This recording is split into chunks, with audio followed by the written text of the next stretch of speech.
Konami. Hey. Hey. What up?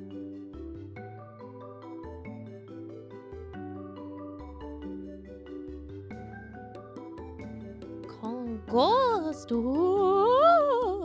Spooky. Not much, and you? I'm missing out on watching the final match of the the Lil Regional Championships. You know. The final match is literally about to start. And I said, well, I gotta stream. I gotta stream. Watch along before the movie. Guys, Pokemon matches take a while. Because they have like best 2 of 3. It'd be like an hour, probably.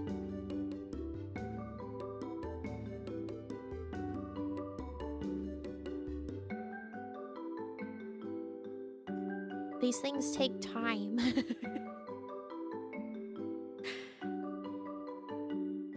They go for a while. They do go for a while.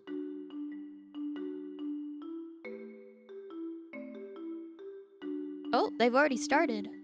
Aww. Yeah, so they have like a match timer of 75 minutes, I think.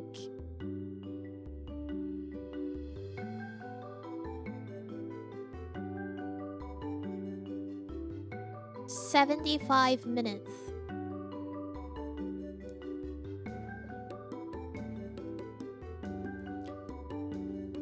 So that's for a match of best 2 of 3. Yeah, I'm talking about the Lil Regional. I was watching it, and of course now it's the final match, and we have to watch. They're spooky. Ooh. Oh, will they last too long? Yeah. So they'll go into like sudden death and such. And turn 0. Per game? No. Per match.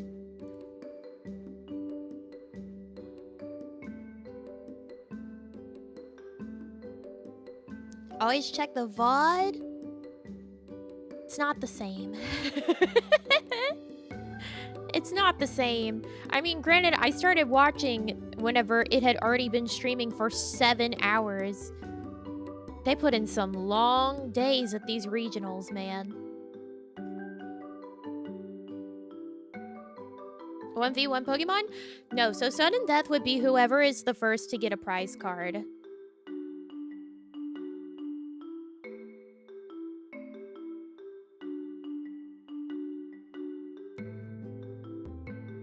But then, you know, you would have to listen to British casters. The casters are British. So you have to listen to things like Offa.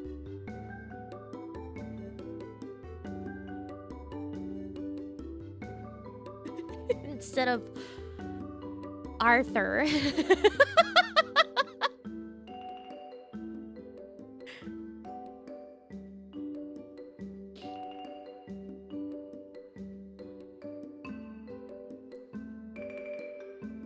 It's not even Tuesday, it's not. People who compete in those events always say they're incredibly exhausting. Oh, yeah. Like, because the thing is, too, this is 2 days. So you have to spend hours upon hours competing in the first day, and then if you make it as a like, top 8, you have to go and do it again on the second day.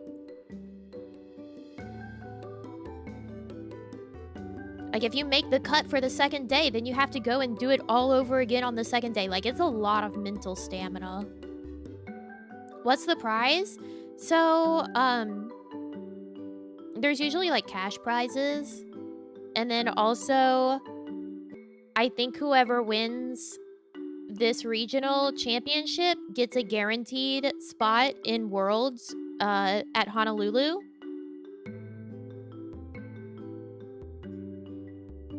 So that's the real prize. You get a guaranteed spot for Worlds instead of needing to make sure that you have enough, like, championship points.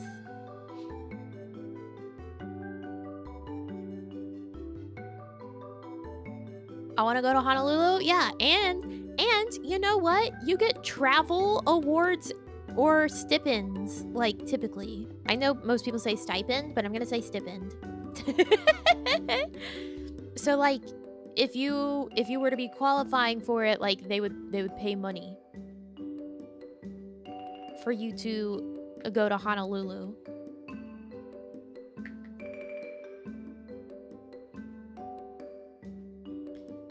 Guy who won the VGC regional in Peoria said he slept for close to 24 hours straight afterwards. I would believe it. Think that's the correct way? Let's find out. Google.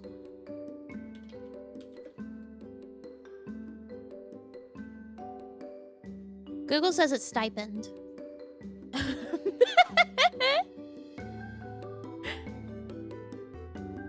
Went to a Paradox Drift pre-launch event. Got 7th of 14th. And got some nice cards. Oh, nice. Where'd you go? Like, what were your matches? One's regional tourney gets free trip to Honolulu. Blows off big tournament once there. No, you would not want to do that. You get... Look, Pokemon has some money to give to you if you win.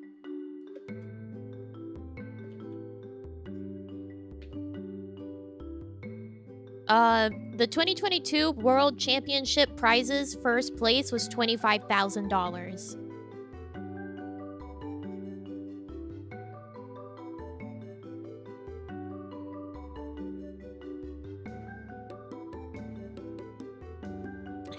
Yeah. Wow. Also, I think the previous Worlds was in Yokohama. Oh, imagine. Officially endorsed by Nintendo? Yeah, I mean, it's run by the Pokemon Company. Which technically isn't Nintendo, but you know.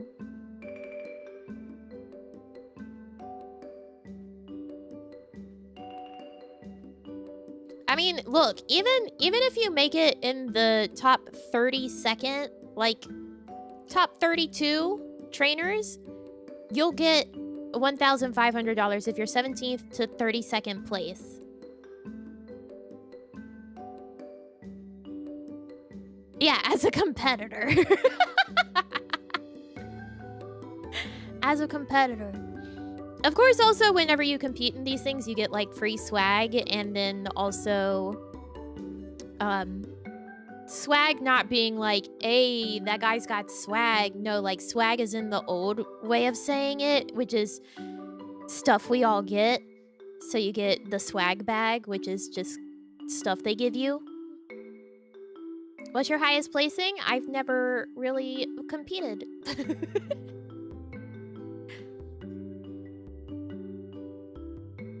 Yeah, so like your merch bag, you get stuff for being a competitor.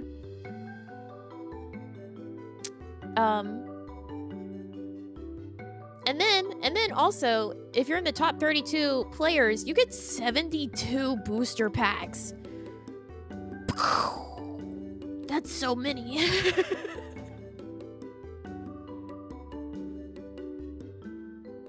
Did you know that there's competitive Pokemon Go? Like, there's Pokemon Go championships. I didn't know that you could be that competitive in Pokemon Go.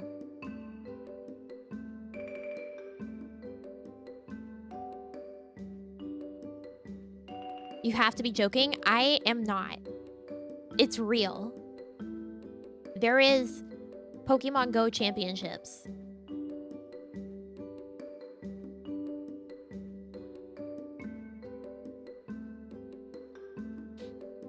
And then I mean, you guys are like, I believe in you, but honestly, the Pokemon, like, casters, they really do hammer in, like, this, it could be you. This could be you. They're like, anyone could come in and start playing, and this could be you. And you're like, you know what? Maybe it could be me.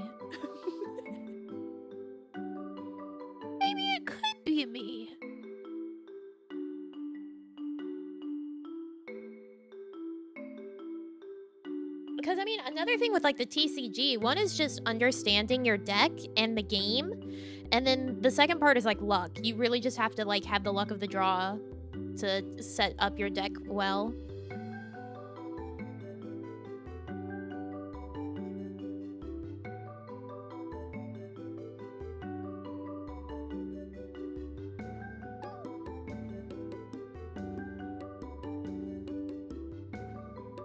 Don't need luck if you believe in the heart of the cards. Look, sometimes it really do just be luck. That poor guy yesterday had both of his Gardevoir EX in his prize cards. That's his main attacker, my guy. Both of them. He only runs 2 in his deck.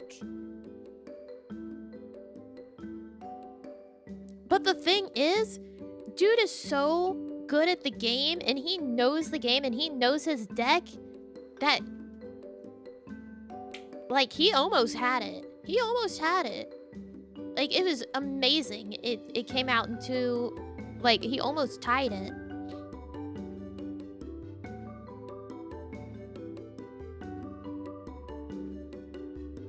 But also, like, that's a situation where, like, his opponent realized, like, oh, his Gardevoir EX hasn't come out. Like, I can see that, like, he's not playing these cards. So now I can adapt to my strategy of like, knowing that he doesn't have these cards in play where he can actually get them. Like, there's a lot of actual strategizing.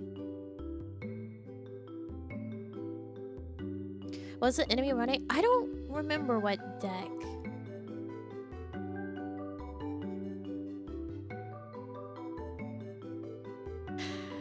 Why are you watching it now?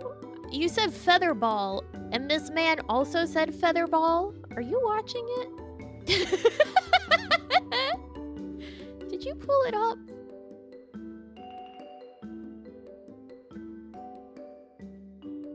I'm psychic? No, you're not. Yes? Let's just watch that instead. But it's muted. I mean, there's more. There's another regionals next weekend. Yeah, so it being in his prize cards is bad because he can't have access to those cards unless he knocks out an opponent's Pokemon. Or unless he has a card that would allow him to swap it out.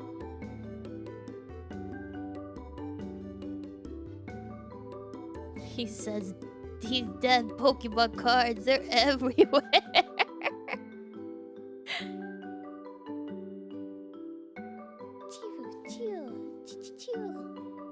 Next weekend's Toronto? I think so. Let me check.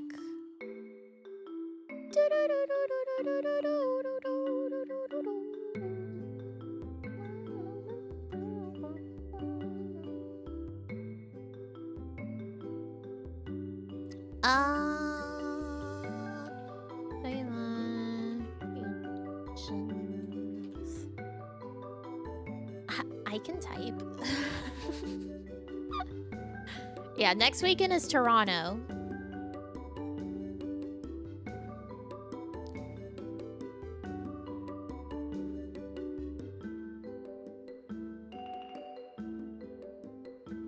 Why isn't Lil listed on here?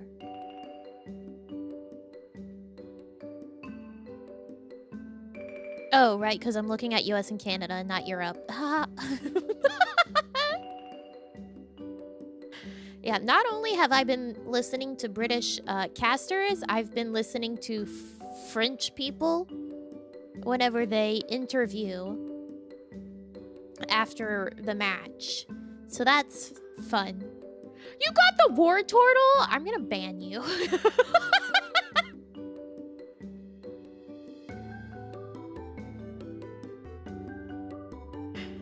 That's so fucked up.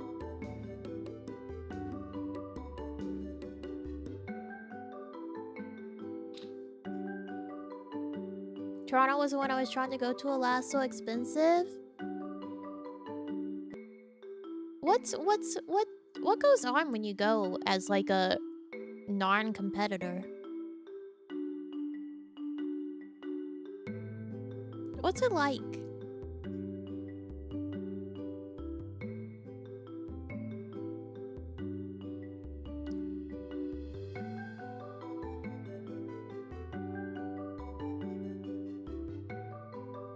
Oh wow, the international championships are crazy. $25,000 for first place and 216 booster packs. Insanity. Basically a convention otherwise. I was gonna compete though. Are you good?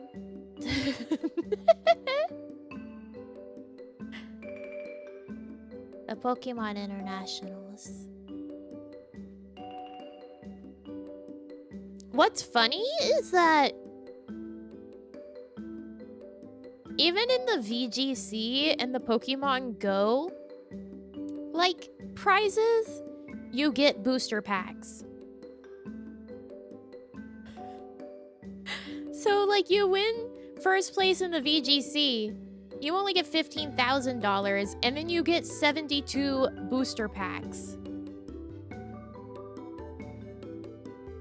And then winning first place in the Pokemon Go International Championships is $5,000 and 72 booster packs.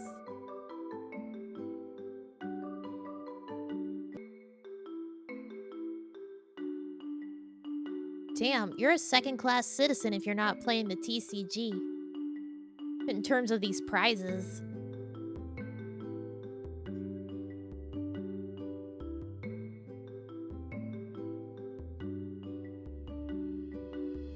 Like, second place Masters Division TCG winner gets $15,000. That's the same amount as the VGC first place Masters Division winner.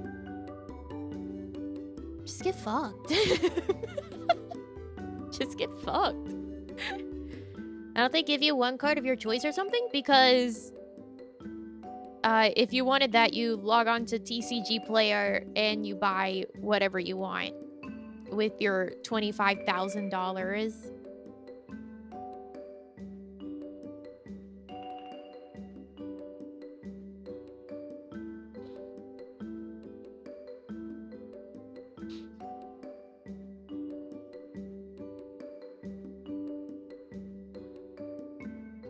Yeah, I've been watching these TCG players, like, they shuffle their hands around constantly. I'm like, what is wrong with you guys? Like, sit still. Calm down. Cost to get into VGC is substantially less than TCG. Actually, if you're only buying cards individually for your deck, it's not that bad. Like, if you just buy the cards that you need for your deck and not like through booster packs, it's really not that bad to just buy your deck outright.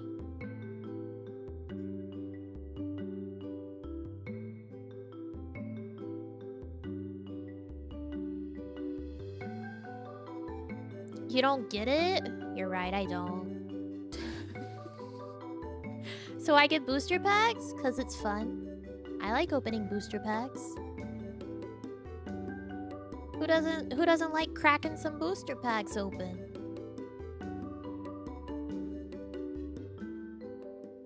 Big thing a while ago that Pokemon competitive TCG decks are actually really cheap compared to other card games. Yeah.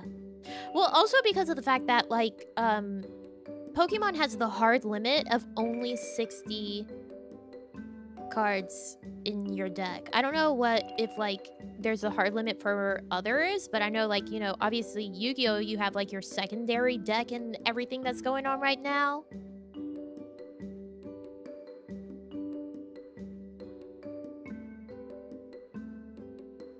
$60 still seems like a lot. It's really not as many as you would think. Because in Pokemon, you're usually running like 3 to 4 copies of the same cards.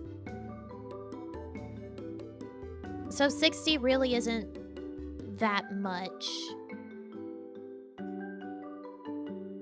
In MTG is the only one that I can actually think of that doesn't have a strict limit. Yeah, energy counts towards those 60. Yep. Mm-hmm.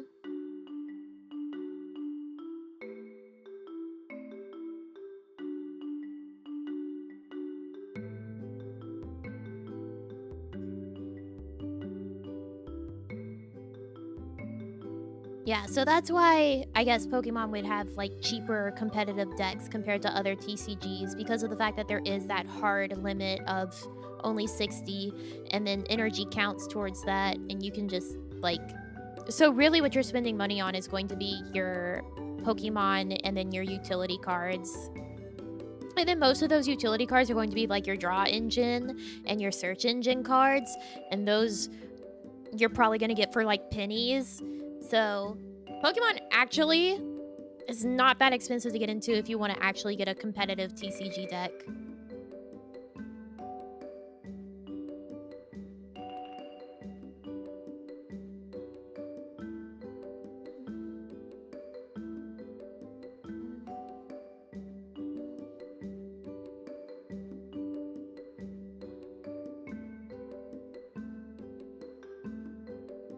Magic, the only limit is that you have to be able to reasonably shuffle your deck. See, that's just a struggle in general for me because I have little baby hands. I'm scared of dropping my deck because of my little baby hands. So I'm sitting there making it harder on myself to shuffle it because I'm like clutching it.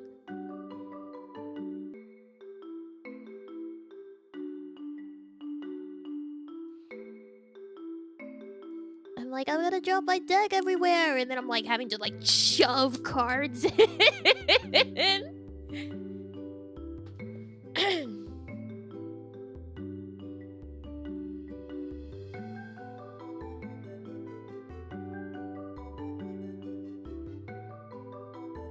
For Pokemon, typically, where is it? Oh, I should have read that information. Deck building for pre-releases.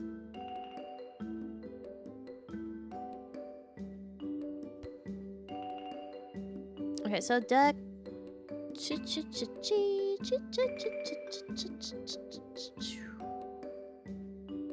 think it's in here. Structure. Okay, so typically in Pokemon, you're gonna have 20 Pokemon, 30 trainer cards, and then 10 energy. Which, energy, my god, when you're playing, it feels like you never have enough energy until your hand is full of energy, and then it feels like all you have is energy, and it's like, help. Only 10? Yep, only 10. Because, you're going to be using a lot of like your trainer cards in order to search out Pokemon and cards that you need. So you'll have like cards that specifically let you go find like the energy and attach it and stuff like that.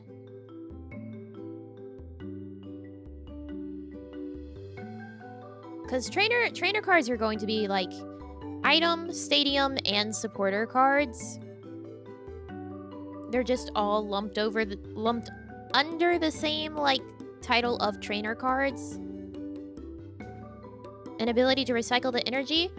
So you'll have either like something that lets you recycle it, or you'll have like Pokemon that lets you move it from one to the other with an ability, or you'll have something like a super rod that lets you like pull cards out of the discard pile, things like that. Energy is only used for Pokemon moves or the occasional discard, right? Yep. Yep. So it really just depends on like the way that your deck is actually like built and what it runs on. Because there's like the Lost Engine, which is like a totally other situation. or if you want to retreat Pokemon, you would actually want to have a trainer card for that more than you would want to actually like spend energy on it. It would be better to have some sort of item that lets you do that.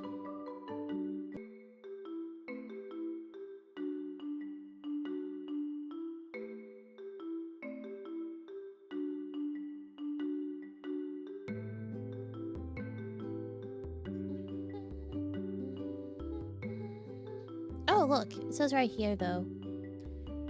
For like a pre-release, you're gonna have like 12 to 15 Pokemon, 10 to 12 trainer cards, and then 12 to 16 energy.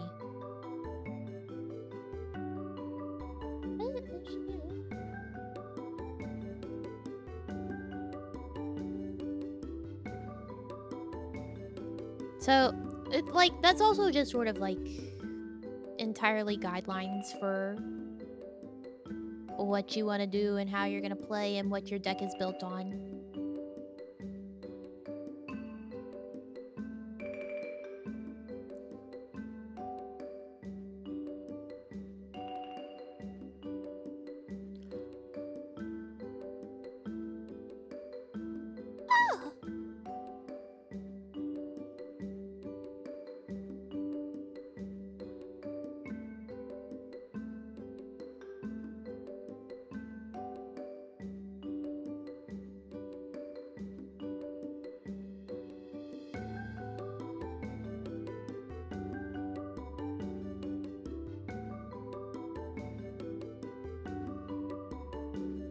Beats? Was there beats?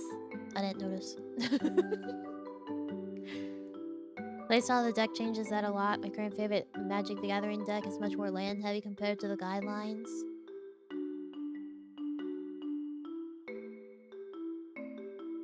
I don't know anything about Magic.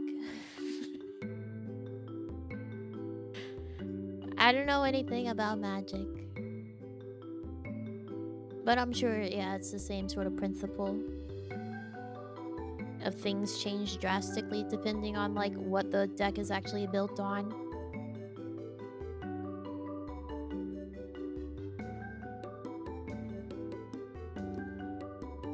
Pokemon TCG without Pokemon? I don't think they're that comparable actually.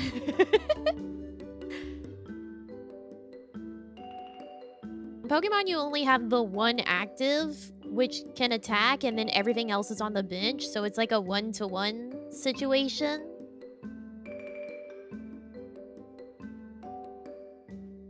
While I know that Magic, it's like, here's a bunch of guys on the field, and they all are attackers and defenders and whatever.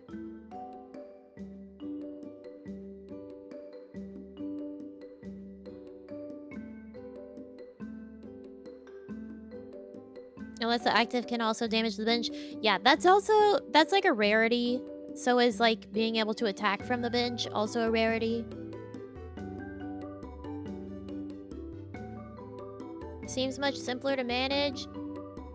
I think they, you know, they have their strengths and weaknesses for everything. I think it really depends on like what type of player you are for what game that you should play.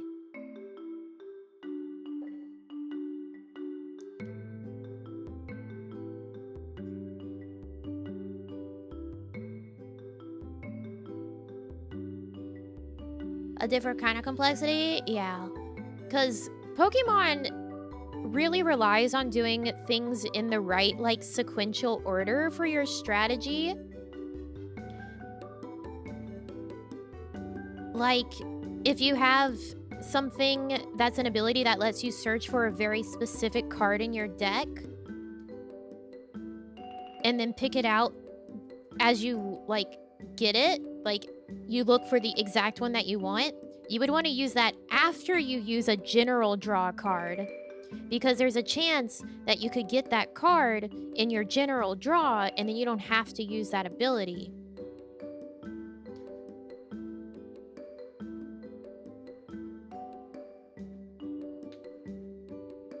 So it's a lot of, like, figuring out the best order of operations in terms of how you do things, when you do things, you know, all sorts of stuff like that. And it's not always going to be the same, like, order of operations. Like, it's entirely dependent on, like, what you're dealing with, what you know you have in your deck, what you think might be in your prize cards. Like, you really need to study and know your deck so that you can be aware of, like, if you use, like, a search card, you can look through your whole deck and be like, oh, these are the things that are in the prizes. So, like, you really have to, like, fully study and know everything that's in your deck so that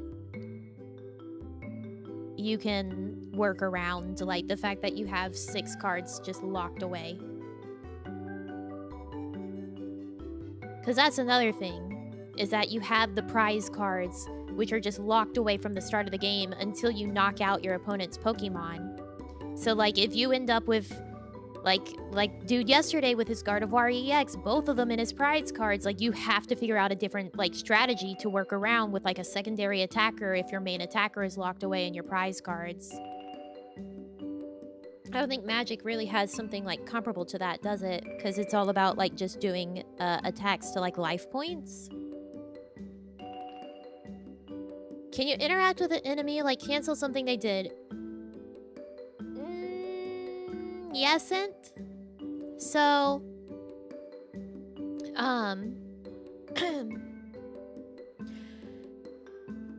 Pokemon, you can't really, like, interrupt anything happening in your opponent's turn.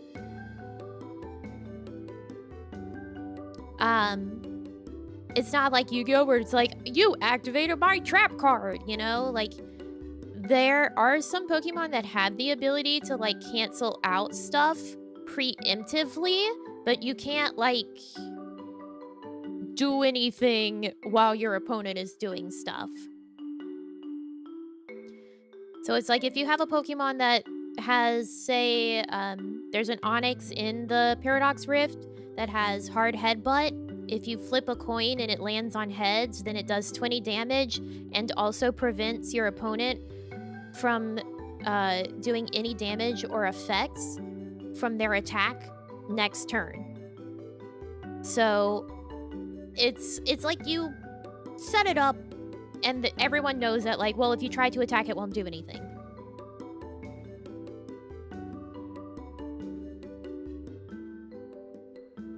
So there are ways to, like, set things up to try to cancel out things, but, you know, that can only last for so long because there's gusting, there's, you know, it's on the luck of the draw sort of stuff, preemptive moves, yeah, exactly.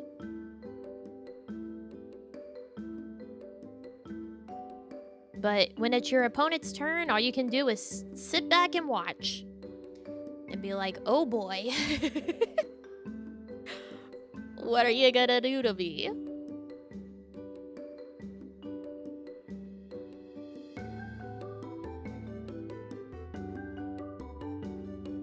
And shuffle. You sit there and you shuffle your hand, apparently. Playing against others now or still just against the AI? In TCG Live, I've played against some others. I haven't really been playing it.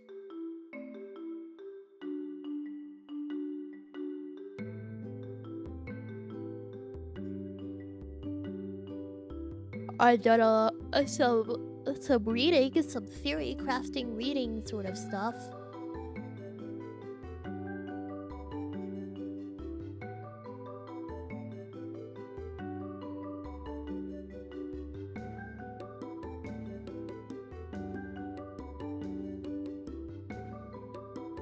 Gardevoir situation happens a lot in Magic? Not in the same way, though, right? Because it's not like you take cards out of your deck and then set them aside and you literally cannot touch them. Unless you've, like, fulfilled this particular criteria. Because, like, in Pokemon with your prize cards, you take it out at the beginning. Like, you deal your hand, you set down your basic Pokemon, and then you take 6 cards off the top of your deck and put them into your prize card stack, and then you cannot touch those at all unless a card lets you swap one out, or unless you knock out a Pokemon, like your opponent's Pokemon, and then you get to pick one randomly.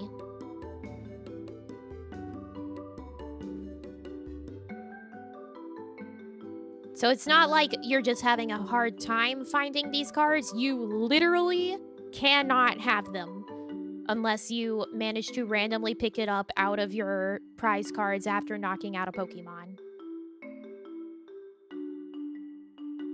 And then it goes into your hand and you can use it.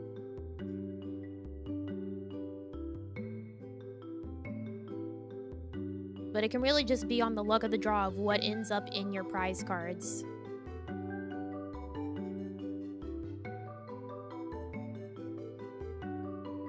Am I enjoying playing it? Like I said, I haven't been playing much.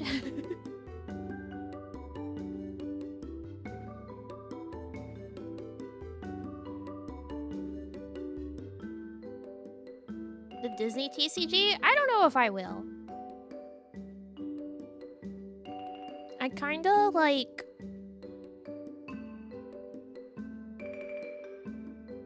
kinda don't like their card design.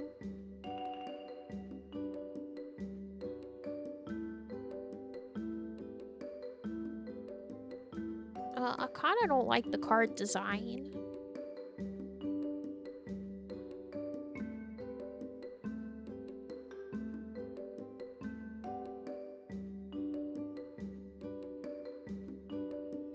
They just, you know, they're not blowing my skirt up.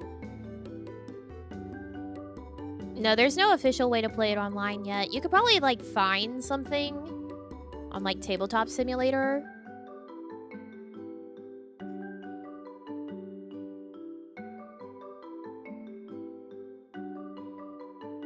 That's such a phrase. It is. It is such a phrase.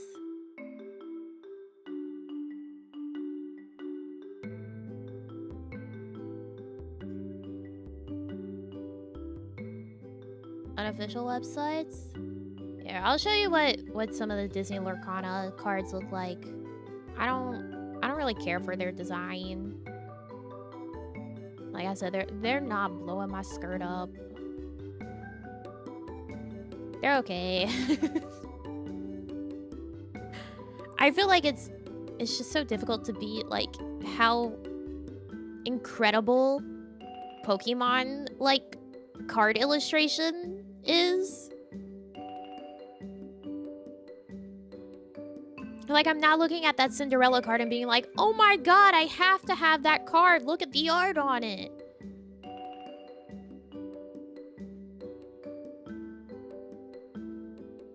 Looks kind of corny. Yeah, like, it's okay.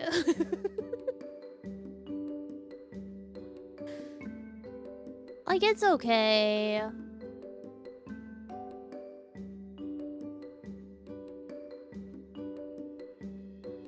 This one, though, I like this Goofy card.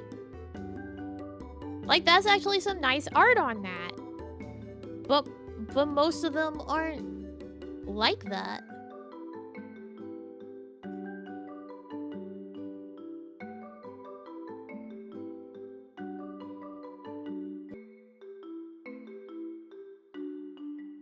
Like, I don't know, they feel so flat and uninteresting for most of them. Like, this is Hercules.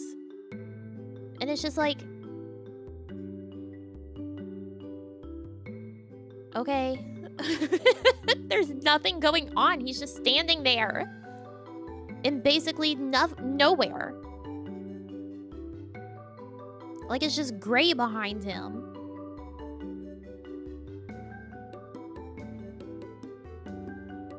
Even like this. Like, this... she's just standing there. Like, this could be interesting, but it's not.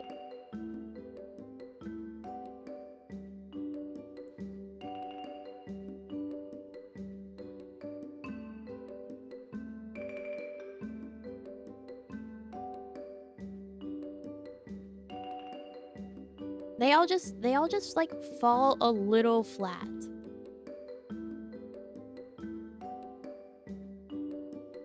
Ew, Reddit. Like, see, even the Scar one, they just fall a little flat.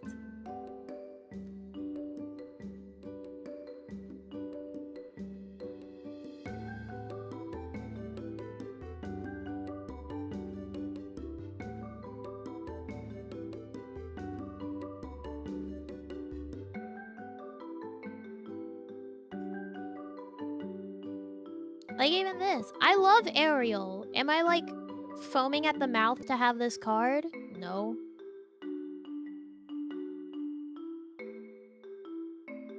No.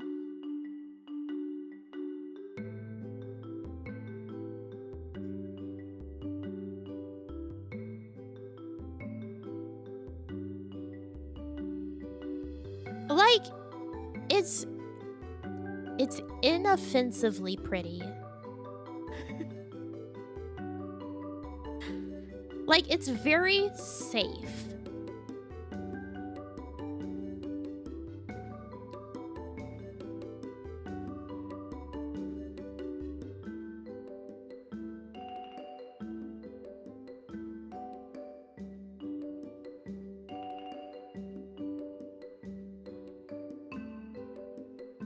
Feels like they're sticking too hard to the canon movie aesthetic. Yeah, it feels like they're trying very hard to be on model. But then you look at, like, the Ghastly from Astral Radiance. Right? It was Astral Radiance? Yeah. Like, you compare this and, like, the Disney Lorcana cards and just how on model, like, how safe they are. And then you look at, you know, these little funky guys.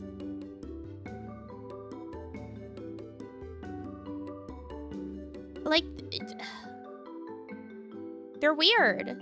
They're weird and interesting, and I like them. They have texture.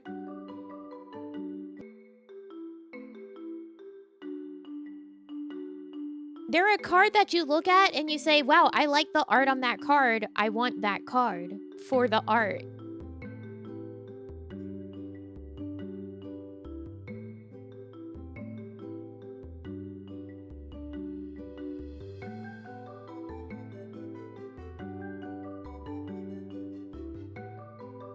One of these is more interesting than all the Disney cards you've shown. Exactly. That's why I'm like, man, I don't really care about Lorcana.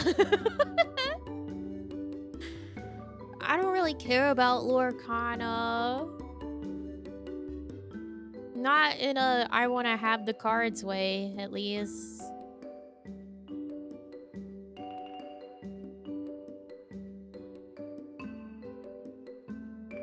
Oh man, they're on to their last game. It's 1-1 right now.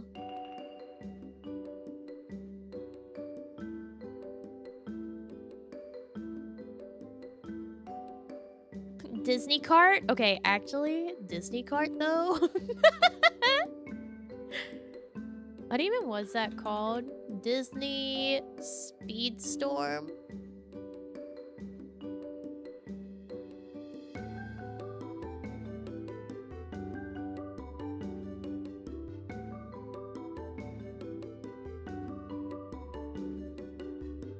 Are we stalling to be able to watch it all? No, I wasn't stalling.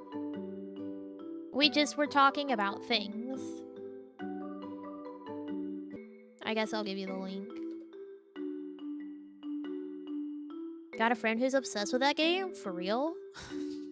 It's got mixed reviews.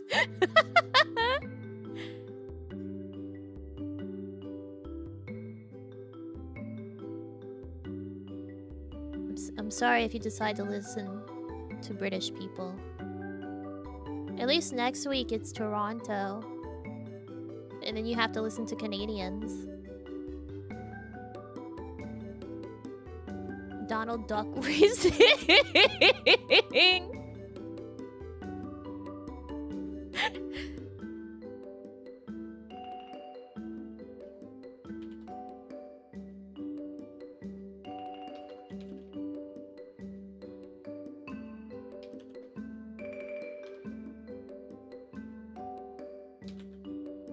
Are different colored sleeves a requirement? So there are rules about sleeves in Pokemon TCG. If you use sleeves, they either have to be clear or they have to be a solid color. And if you're going to use ones that have artwork, they have to be official Pokemon TCG sleeves. So you can't just use like any anime waifu artwork sleeves in an official capacity.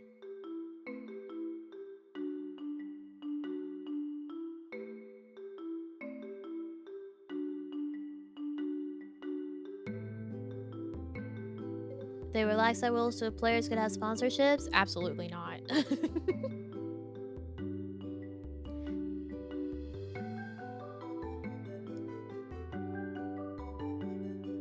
Monster Energy sleeves? Nah, Pokemon would never.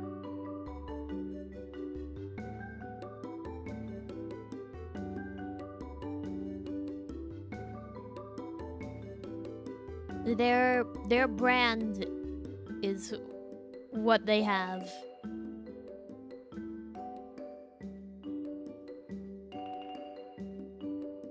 Yeah, it is also about like Pokemon is very, very staunchly like family friendly. You would get penalized if you even like cursed.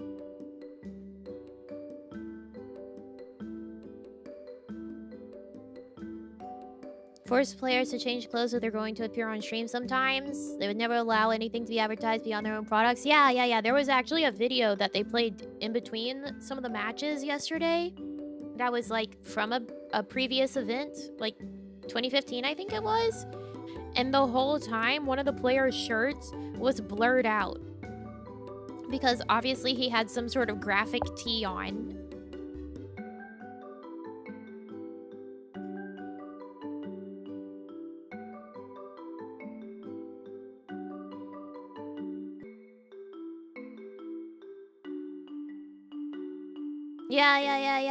Yeah, there was a video as well where someone like held up like a banner in the crowd and it was blurred out. So yeah, Pokemon would absolutely never.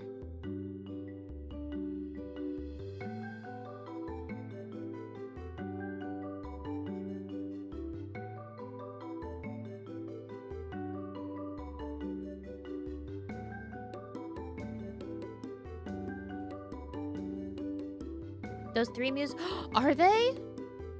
Oh, on the bench. I was like, wait, prize cards? No, in the bench. Yeah, those are the bench. So you have 1 active Pokemon, which is the one in the front. And then you have 5 that you can have on the bench.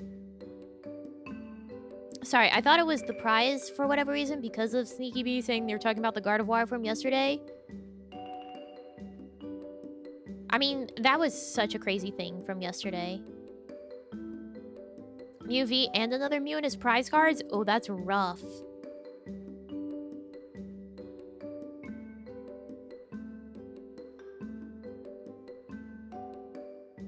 Seems like pretty much everyone has Radiant Greninja.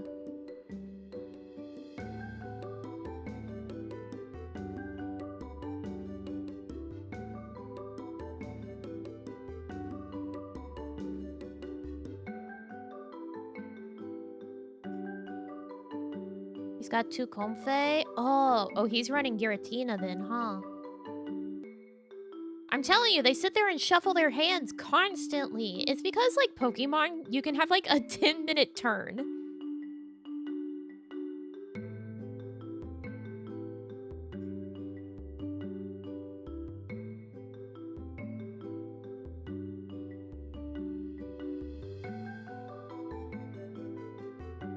Which, like, I can almost understand, because sometimes, like, shuffling your cards and where they are in your hand can kind of help you, like, rearrange your brain and think of things a little differently. Like, it just disrupts your brain from looking at the same thing and same pattern constantly.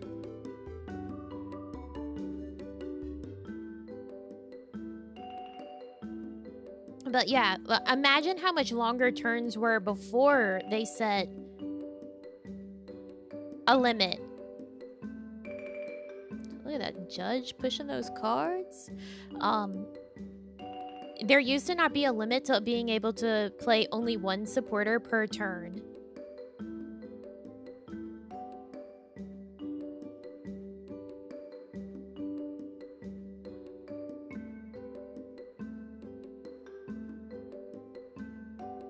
Yeah, he's running Giratina for sure. Radiant Greninja looks like it's just a nice draw engine. It is, yeah. Especially if you have a system set up for pulling energy cards from discard.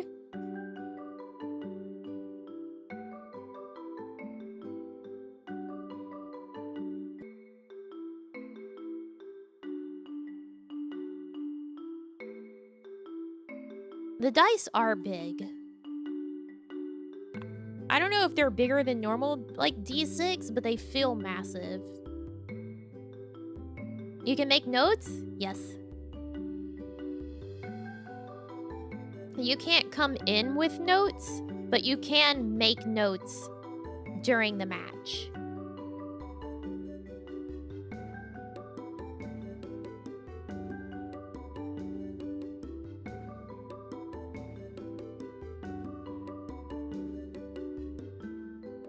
Yeah, because you need to, like, be able to keep track of, like, okay, this thing is in my deck. This thing is probably in my prize cards.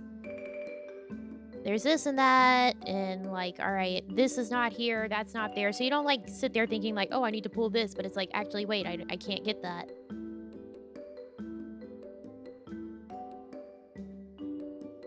Splop!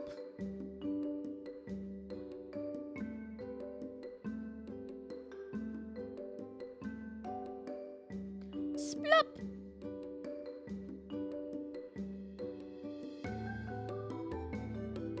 If there's something that reveals an opponent card, it's useful? Yes. Especially, like, if your opponent runs something that lets them pull, like, search for a card, and then they reveal it, you can write down, like, hey, they revealed this, and they have this.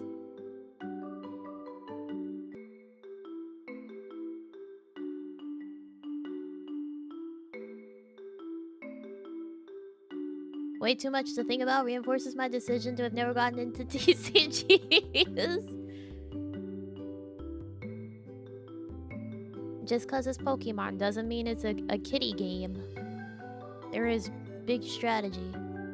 They actually were interviewing a player yesterday who was like a seniors division champion. And, like, she's aged up into Masters now, and, like, talking to her about how different it is.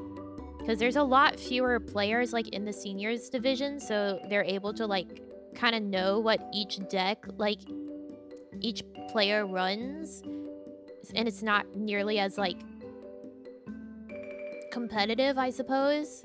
Like, obviously, it's still competitive, but it's not, like, Masters division where it's, like, if you are 17, 18, you're in Masters division. And so there's a lot more players, so you can't, like, really strategize around knowing, like, what deck every person runs.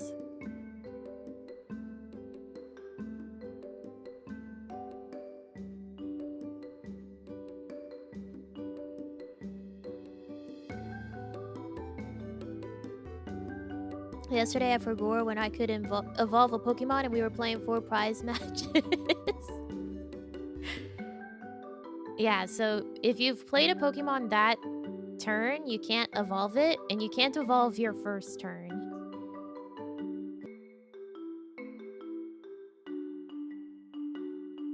And then if you go first, you can't play a supporter on your first turn.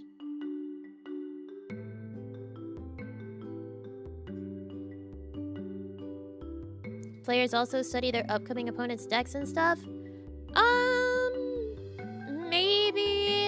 It's just likely that they'll know what sort of deck their opponent is running, because there's only, like, so many different decks in the meta, and then, like, small variations on those, essentially. Yeah, Radiant Greninja being basic is crazy. Like, you just play him for free, and then you get to use concealed cards like that. I I was surprised to see that Menifee is actually, like, kind of meta. They were discussing yesterday that Arvin is meta, too.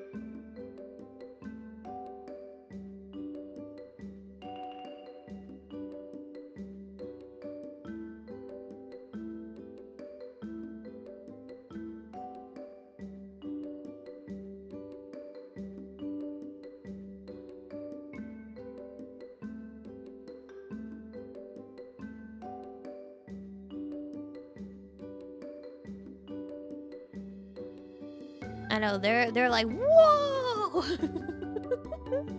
Switch card! If you do heal 30 damage from the Pokemon you move to your bench, oh, that's good. Yeah, see, so that's where, like, I was saying earlier, where, you really don't want to use energy to retreat unless you have something that, like, your strategy is to get energy into your discard pile. So you would have stuff like Switch Cart, which lets you swap out your active Pokemon.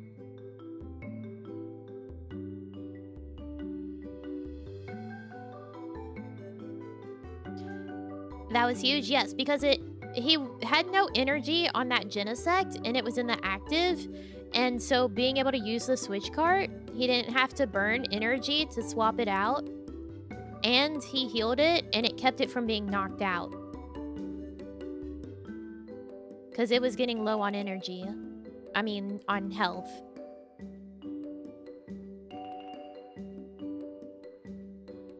The setup, yeah! I like the table.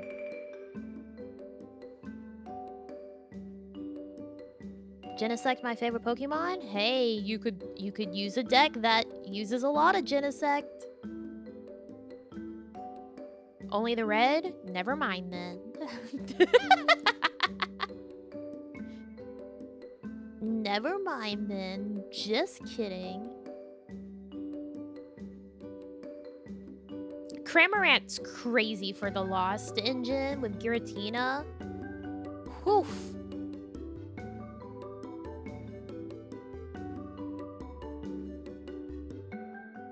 Because once you have the Lost Zone built up, you can do 110 damage with Cramorant for free. Actually insane. How do the damage counters work? Each dot on the dice is 10? Yep.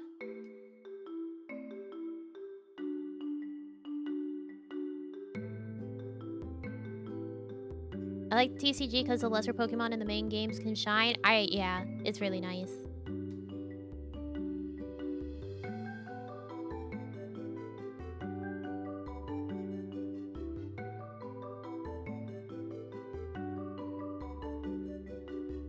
Oh man, yeah, Avery sucks if you've been building up your bench.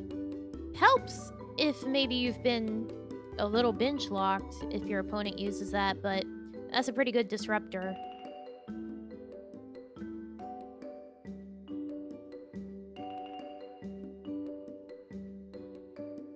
Oh, that judge was pushing those cards because they were outside of the view of the camera. I see now. I see why the judge was moving his Lost Zone cards. My toxic girlfriend? Clara is useful.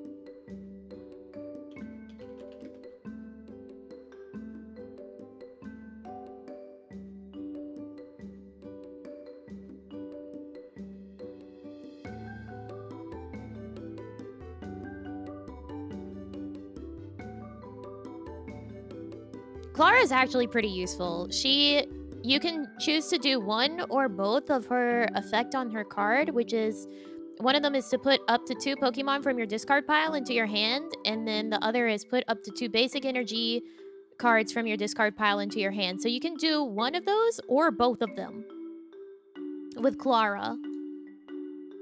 So actually, my wife Clara is useful.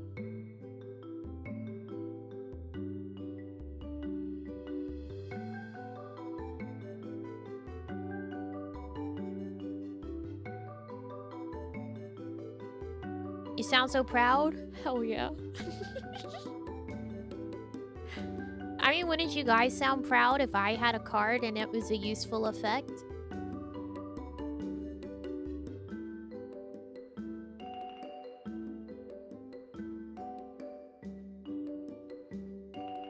For sure, I would. See? I would be going crazy. IDK? Damn. Damn.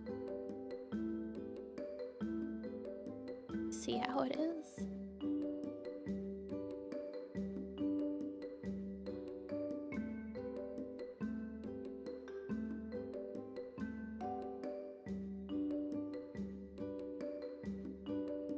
Ooh, they only have 15 minutes left.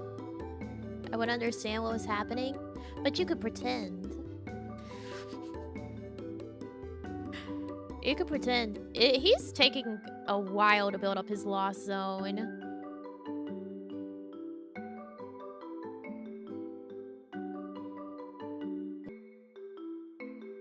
Wait, Consta's taken 2 prizes? I was about to say, the overlay says he's only taken 1. Slacker? Slacker on the overlay. The guys are saying that they need to get it updated.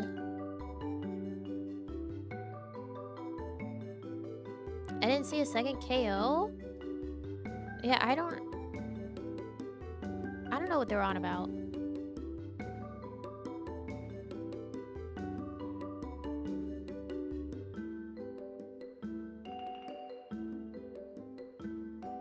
What is the Lost Zone?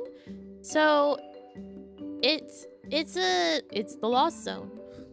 Once a card is there, you cannot touch it ever again, basically.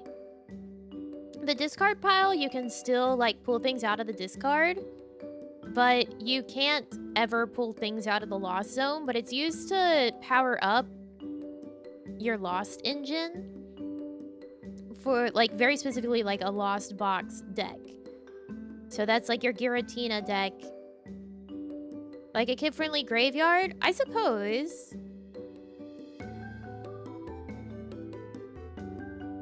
I think it's called the Lost Zone because of, like, Giratina. I don't know if the Lost Zone, like, really existed before Giratina.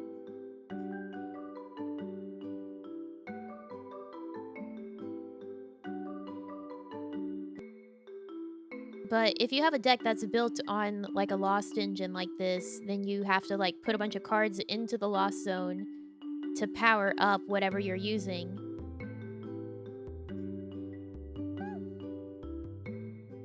Because of Giratina? Okay, cool. Yeah, I thought so. It's 'cause Giratina.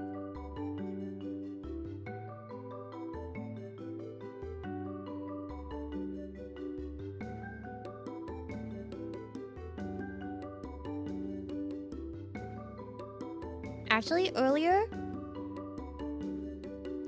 one of the casters said Luminian.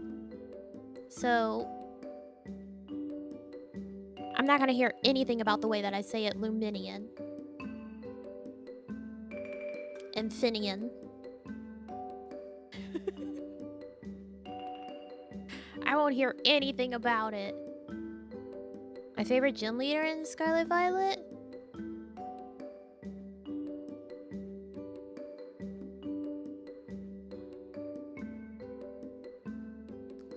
Let me look. The caster was also wrong? No.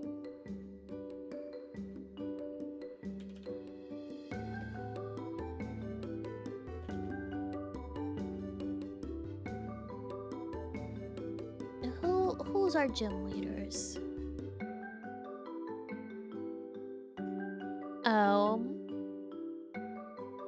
Honestly,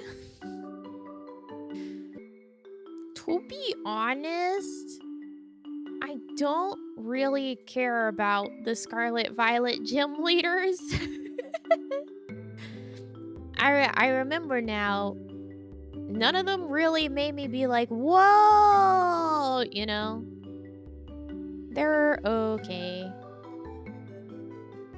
Larry's alright. Iono's alright. Like, they're all just alright.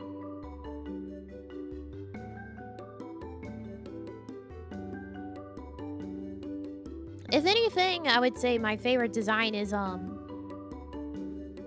what is his name?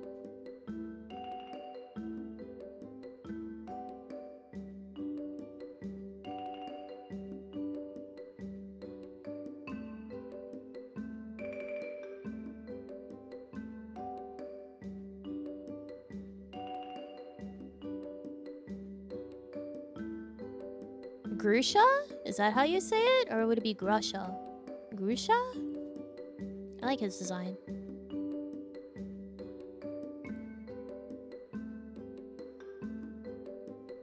Larry was at least memorable for being something different. Yeah. They really said everyone's gonna go crazy for Larry.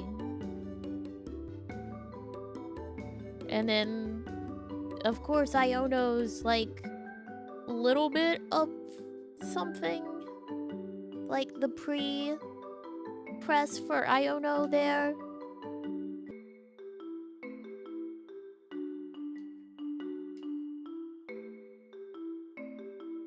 Ghost type gym leader. I don't think Rhyme was that cringe.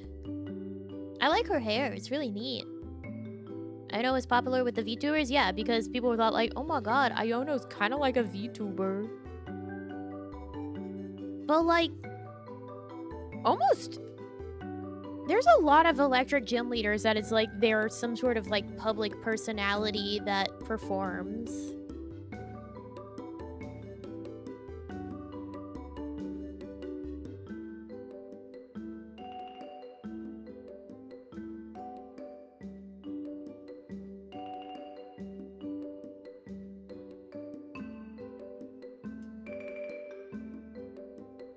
Yeah, Consta's not far off.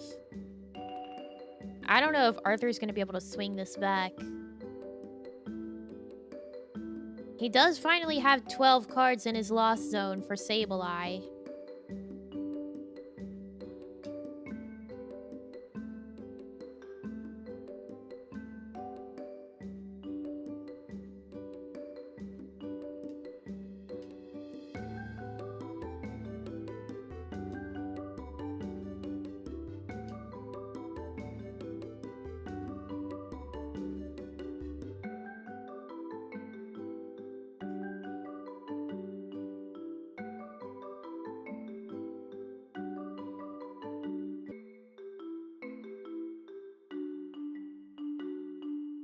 There it is, Sableye. Sableye's fucking insane. Did he just flip someone off? No. He was just pointing with his middle finger. Yeah, Sableye goes crazy with Lost Mine. But you have to have, what, 12 cards in the Lost Zone, I think it is? I wish I would put... There it is. Yeah. 10 or more cards in the Lost Zone, excuse me. Put 12 damage counters on your opponent's Pokemon in any way that you like. So it can hit even benched Pokemon. But it takes a long time to build up that Lost Zone. Sometimes.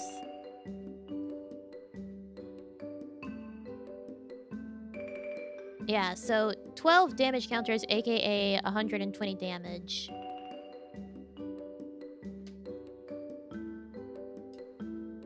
Your opponent is on a timer.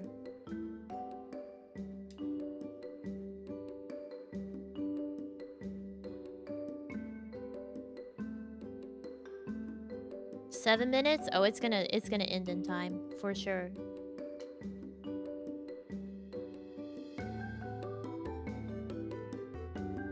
Here's the thing, though. That Sableye only has 80 health.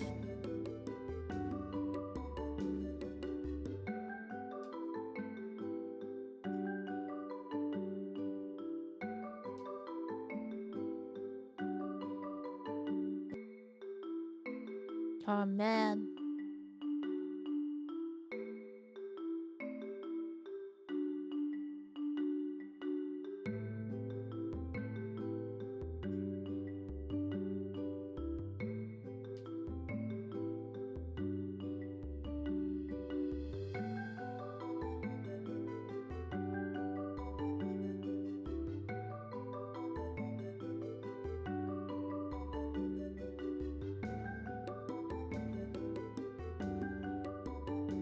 All the shuffling stresses me out. It is a lot of shuffling in Pokemon. Because so many cards, like for your search and draw engines, you have to shuffle your deck after you use them.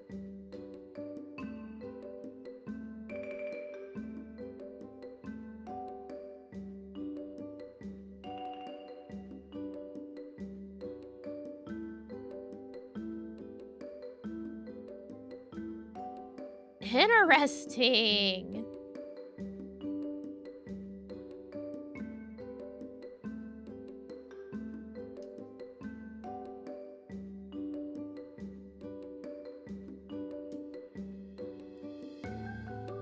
Nami teaches Pokemon TCG win? Oh, never. I'm not. I'm baby. I'm so baby at Pokemon TCG. He's playing the Artisan.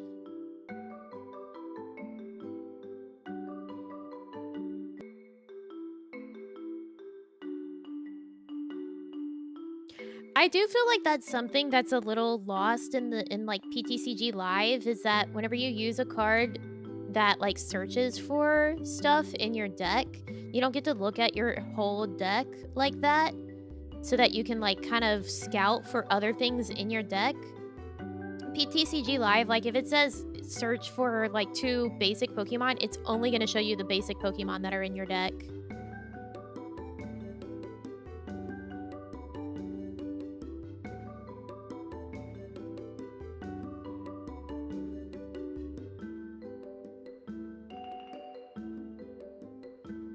That's why, like, you can workshop and playtest decks on PTCG Live, but like decks that work well in PTCG Live don't always work well like in real life, and vice versa. You don't shuffle a deck after you search. If he's planning on using other like search stuff, then he doesn't need to shuffle.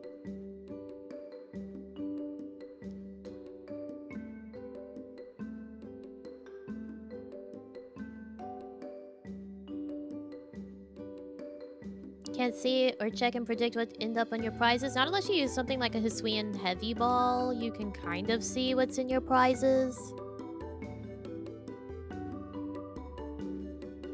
My god, that lost zone's crazy. 16.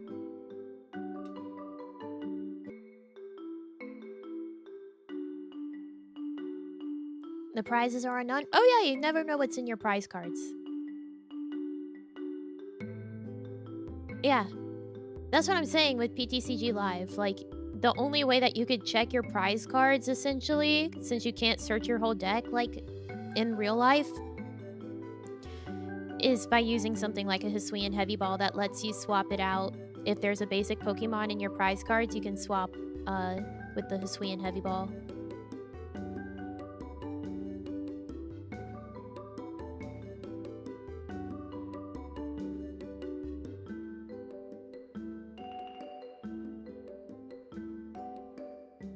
Like, you would have to have something that lets you look at your prize cards directly.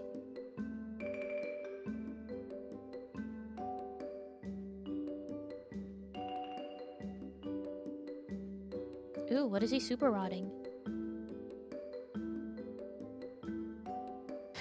Over the dude shuffling their hands. I get it, you know?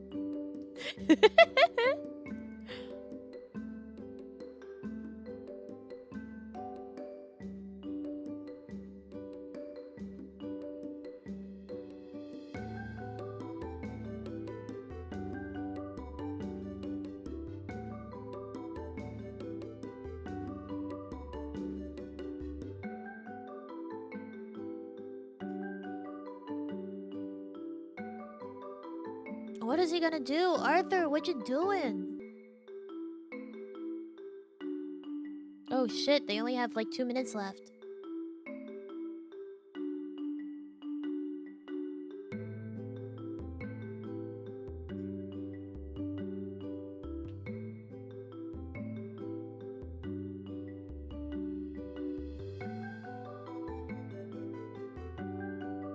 Ooh.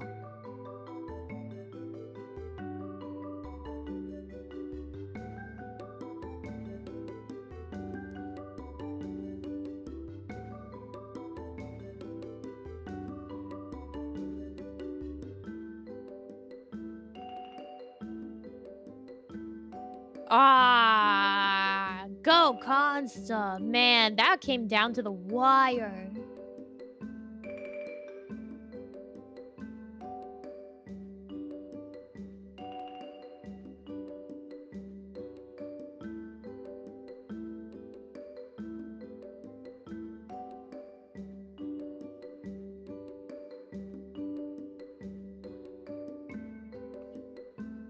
Arthur did well, man. He really almost brought it back.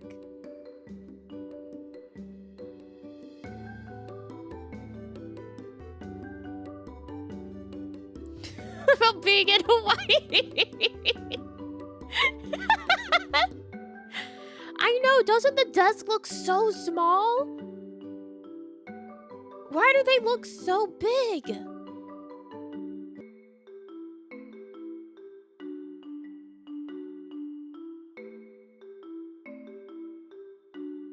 I don't understand why their desk looks so... desk looks so tiny.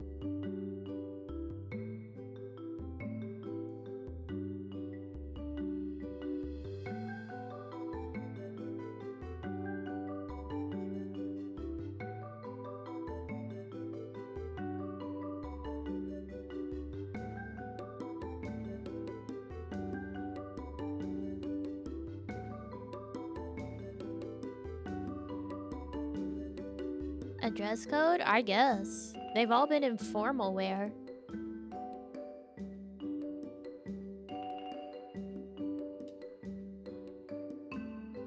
Their tiny desk.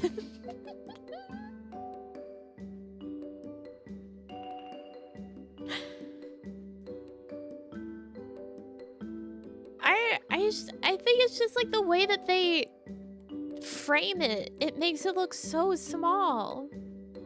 Because they completely cut off the bottom of the desk.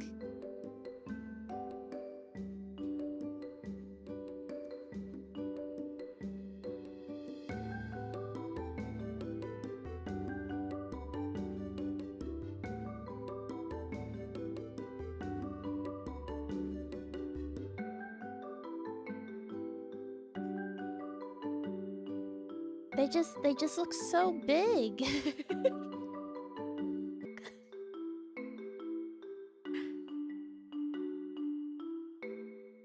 Does look small, but it seems tall as well. Makes the announcers look short. Yeah! It's like, are they sitting? Are they standing? Like, they look... Everything looks so weird. It just looks so weirdly proportioned. Angle the camera is also a little from the top.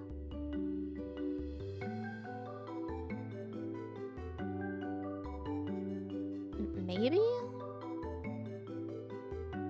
Let's see, they had Blossom, Garacina, V-Star, Lugia, Vimeo,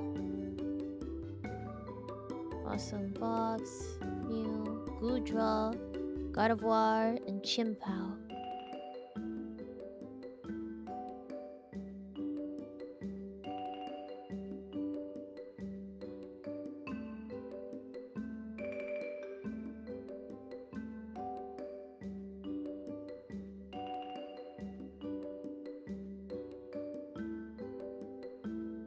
Lost Zone seems meta. I mean, all of these decks are technically meta.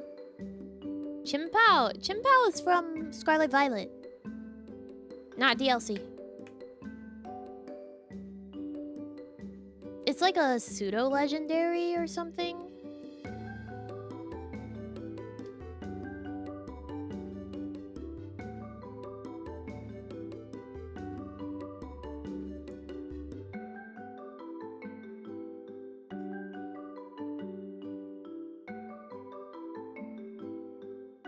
No, Arthur wasn't running Giratina. He was running just Lost Zone Box. It's a legendary? Okay. So about watching the VOD, that VOD is Gonzo. They've gone over 12 hours. Oh, yup. Ew, now they're only talking in my left ear. Okay, thanks guys. I don't want to hear you talking in my left ear. Bye.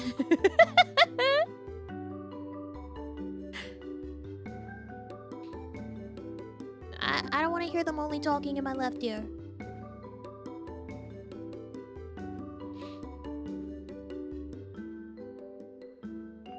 Okay, yeah, we can watch the movie now. Now that we saw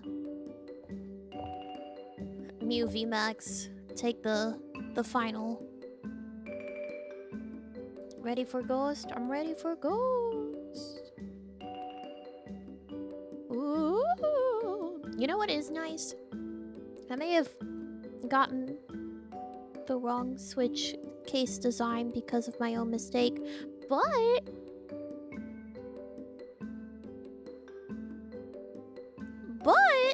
they included thumb grips that match. So I'm not that mad. They match. And they're tighter than the thumb grips that I was using before. I had some like Sailor Moon compact ones, but they weren't like tight enough, so they would rotate and it would drive me insane. Those don't rotate, so that's a win.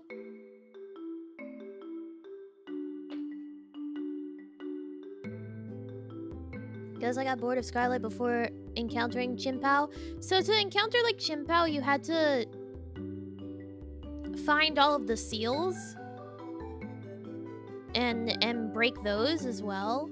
So like it was a little extra effort. It's not just like, oh, you're automatically going to run into this legendary.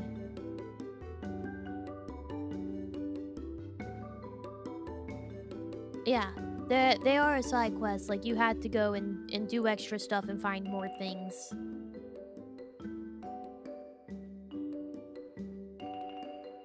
It's sort of like with Crystal, you had to go literally chase Suicune around the fucking map.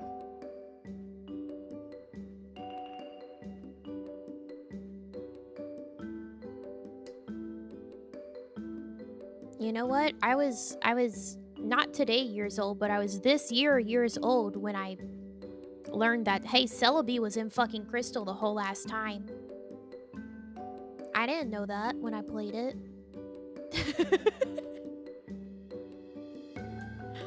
I didn't know that. For some reason in my brain, I just always associated Celebi with Gen 3. Even though Jirachi is Gen 3.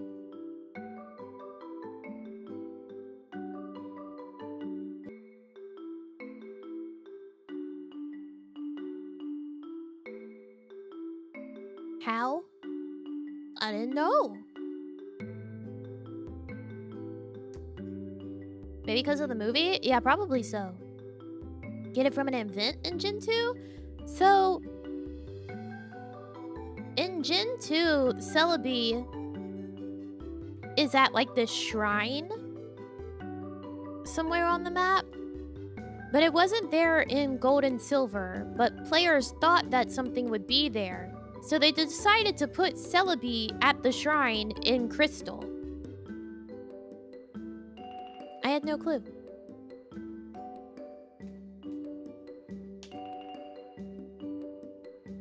I had no clue.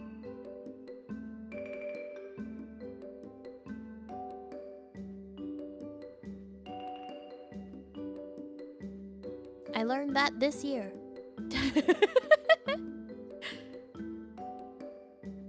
Played Silver, never played Crystal. I played Crystal. I had no clue.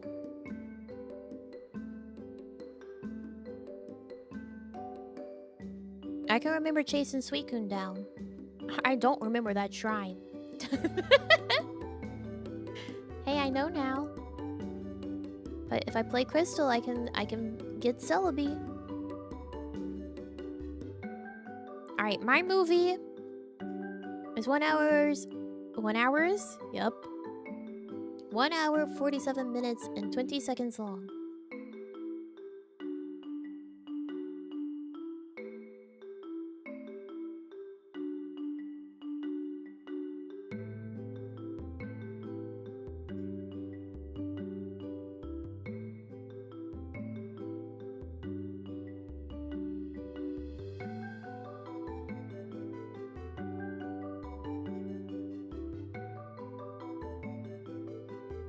You got 3 seconds? What are the cookies for today?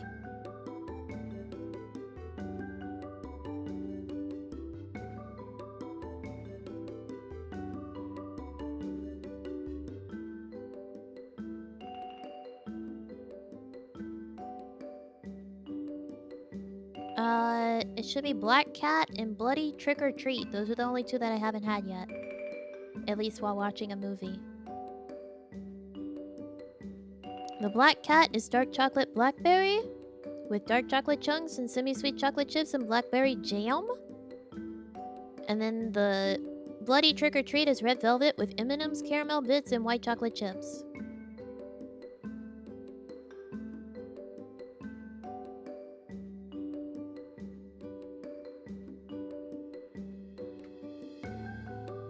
So I will get up at some point to microwave those. Alright, if we're all ready to watch our movie, now that we've finished watching Pokemon TCG, why not now? 'Cause I don't wanna. I don't want to have them like before the movie really starts, cause you know.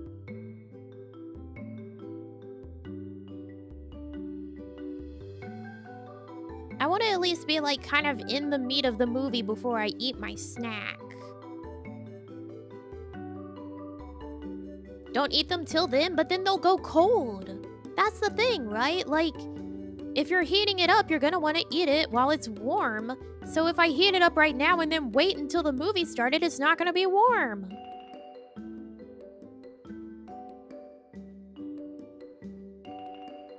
Cheesecake! What kind of cheesecake you having?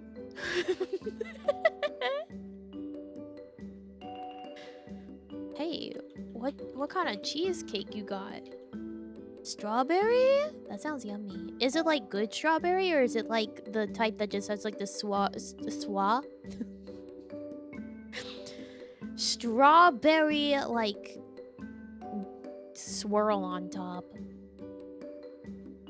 I'm gonna just keep removing more and more letters from strawberry each time I say it, apparently.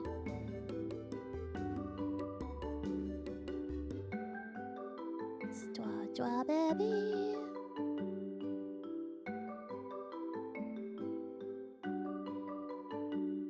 Swabri.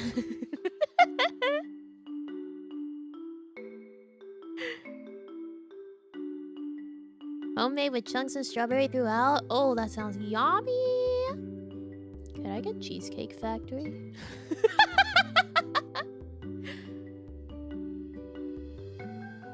Wow, I could get Cheesecake Factory delivered. I'm not going to. That'd be too much money. But I could.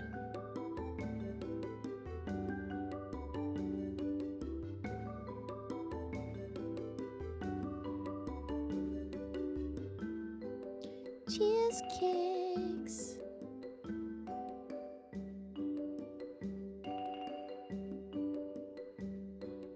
A nice club sandwich and some cheesecake. Oh my god, look at all the cheesecakes. Lemon meringue, chocolate mousse, red velvet, key lime, godiva, a bowl of fresh strawberries. Hell yeah. Original chocolate tower truffle cake. That's not cheesecake. Cinnabon cinnamon swirl cheesecake. Hershey's chocolate bar cheesecake. Cookie dough lovers cheesecake. Oh, with pecans. Why would you do that? Mango key lime. That sounds yummy. Topped with mango mousse on a vanilla coconut macaroon crust. That sounds yummy. Salted caramel cheesecake. Oh my god, it's on a blondie? Girl. I don't know how you do this to yourself. What, look at food and be like, alright, so I'm not buying any, but I'm gonna look at it. Caramel pecan turtle. Chocolate tuxedo cream. Ooh. Pumpkin! I love pumpkin cheesecake. Celebration cheesecake? Oh my god, that's like birthday cake cheesecake. Warm apple crisp? Adam's peanut butter cup fudge ripple cheesecake? That sounds insane. Oh, a Basque! I want to try a Basque cheesecake. Coconut cream pie cheesecake, carrot cake, vanilla bean cheesecake, lemon raspberry cream, white chocolate raspberry truffle, tiramisu. Tiramisu!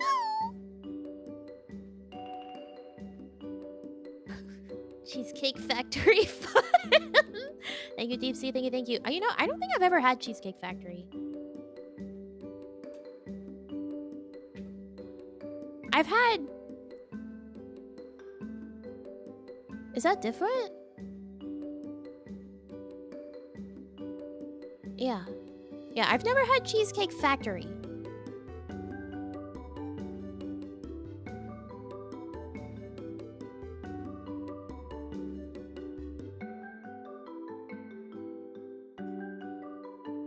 One of the things I tried when visiting US, I didn't have any near me. Portions are huge though. I know. I've been watching the past few days the Eat the Menu of Cheesecake Factory. Holy shit, they have a lot of food on their plates. Tiramisu cheesecake sounds delicious. Reese's peanut butter cup chocolate cheesecake, fresh banana cream cheesecake, pineapple upside down cheesecake, pumpkin pecan cheesecake, toasted marshmallow s'mores galore cheesecake. Ooh, fresh strawberry cheesecake. Linda's fudge cake.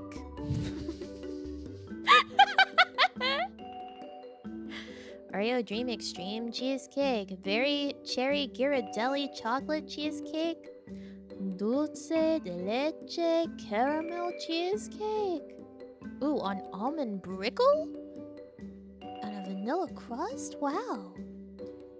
Chocolate caramelicious cheesecake. Made with Snickers. Whoa.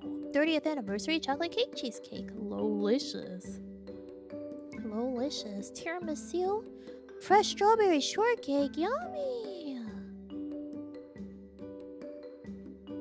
Damn.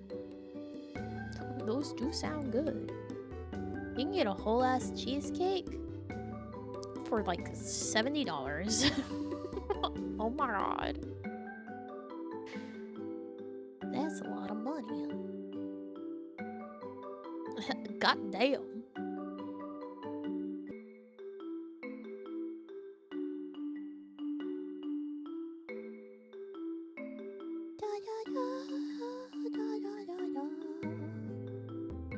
Everything's so expensive.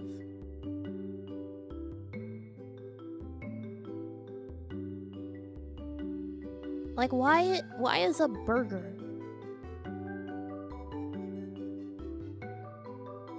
$18? What the hell? Why are there fish and chips $24? That's so expensive.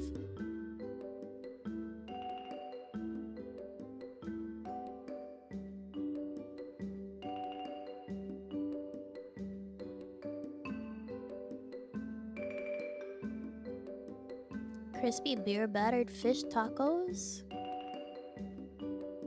Okay, that sounds yummy. That sounds delicious, actually. But it's $23? Why are you so expensive?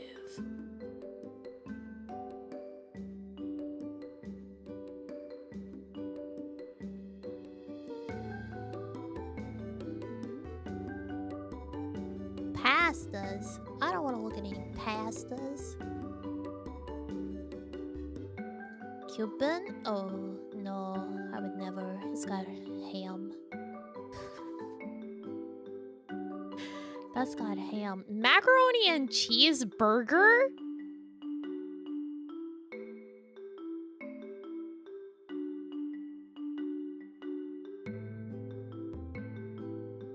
Well... well, that do sound kind of tasty. You guys being like, that sounds disgusting. And I'm like, hey, that sounds kind of good. Charbroiled and topped with our creamy fried macaroni and cheese balls and cheddar cheese sauce. That's excessive. Served with lettuce, tomato, pickles, and onion. It's all cheese all the way down, baby.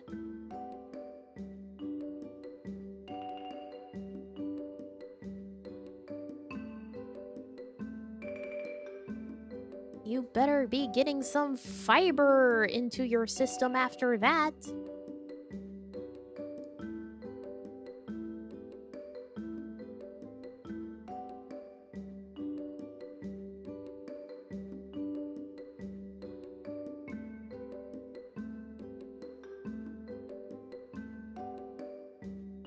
Small plates and snacks.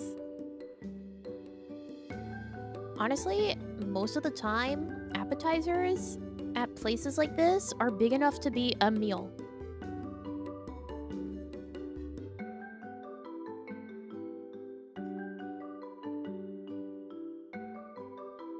And hell, they cost the same amount.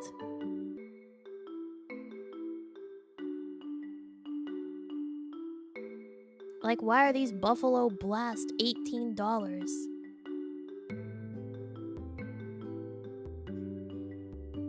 Insanity. That's a whole burger. Are they meant for one person? I mean, no, appetizers are meant to share with the table, you know?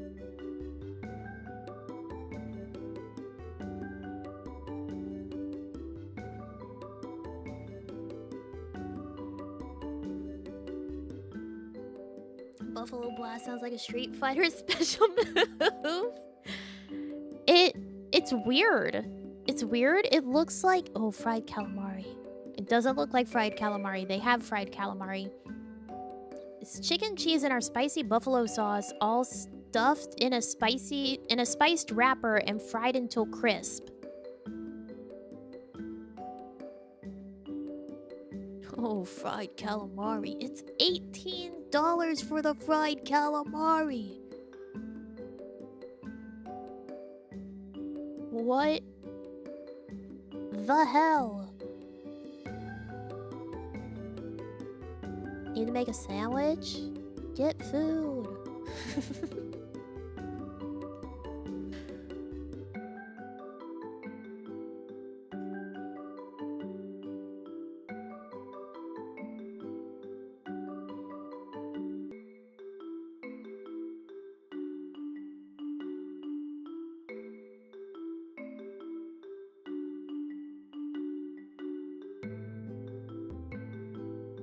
The lunch fish and chips are still $18, dude. What the hell? Glam burgers? Excuse me? Glam?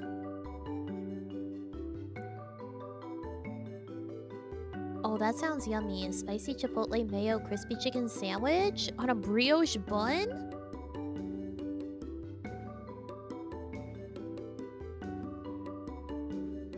Glam. G-L-A-M. That sounds delicious. You know what also sounds delicious? This French dip cheeseburger. I love a good French dip. Charbroiled cheeseburger served on toasted brioche roll with grilled onions, sriracha mayo, and au jus for dipping. That sounds so good. Yeah, I don't know why I started looking at the Cheesecake Factory menu. I'm sorry. I'm sorry. What happened here? Oh, someone said they were going to get cheesecake.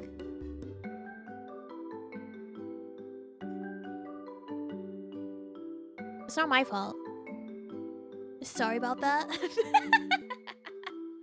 Perpetually hungry? I'm not. I had leftover risotto before stream. Cheesecake just sounded really yummy.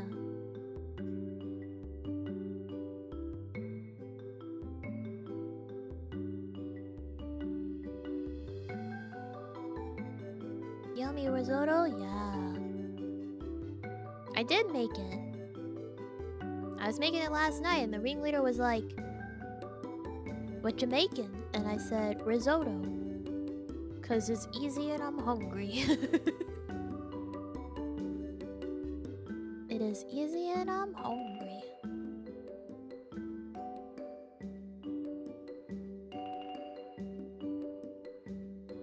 People think risotto is difficult. It's not. It just takes a while. Anyways, let's start the movie for real. This time. I will maybe consider Cheesecake Factoring for my dinner. Maybe. Mayhaps.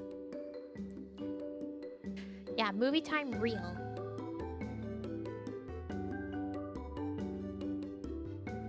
I really want that mango key lime cheesecake. Sounds yummy. Anyways, in 5, 4,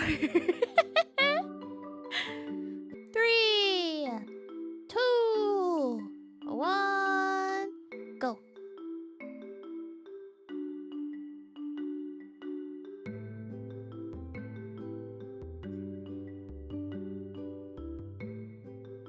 Ah, BGM! God damn it, I didn't do it in the first 10 seconds. Everyone scream.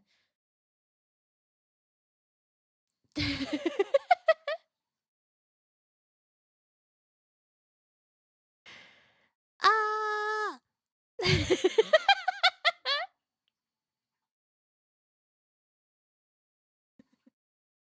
Hollywood Pictures and Spyglass Entertainment present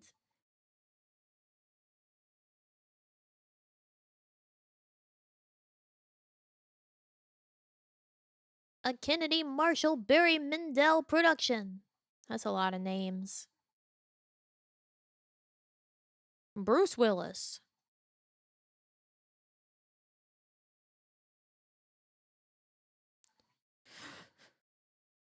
Violin Sting.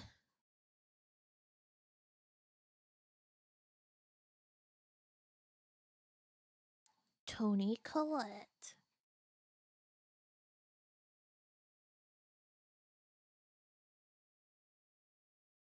Haley Joel Osment.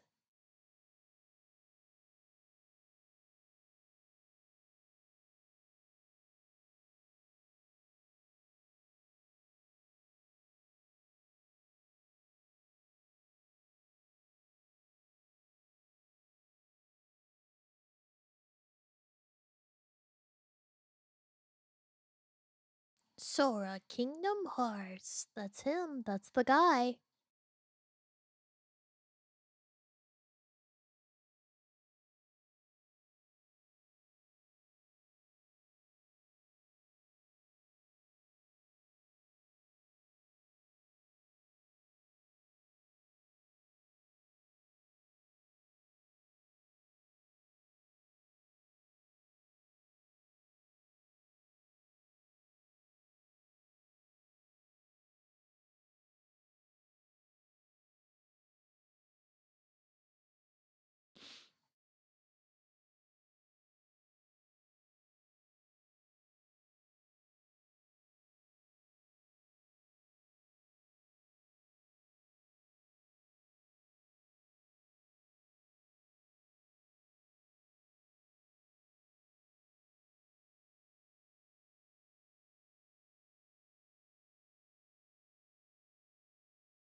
A light bulb.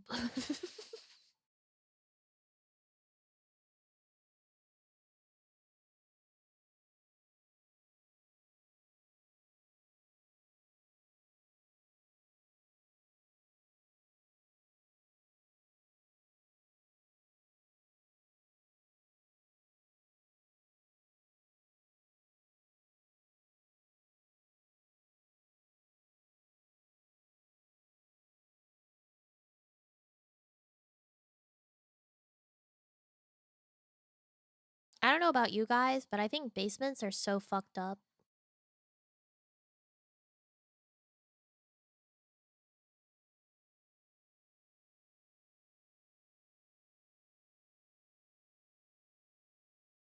You wish you had a basement? Really?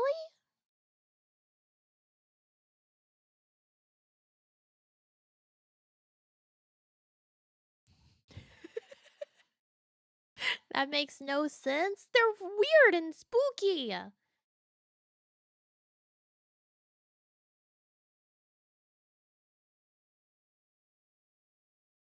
Look, it's Bruce.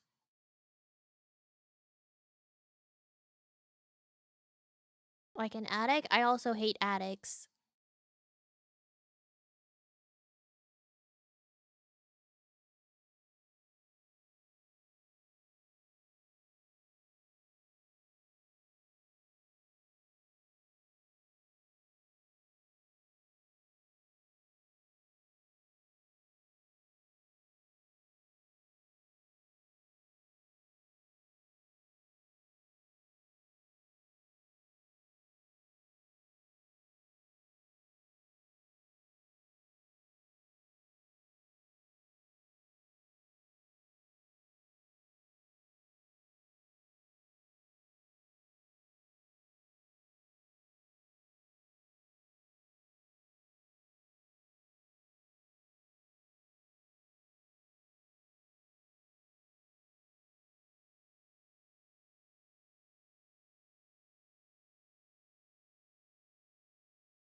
Don't think I've actually watched this movie since the first time I watched it when I was like 10. I haven't watched it in a long time either. I don't remember this.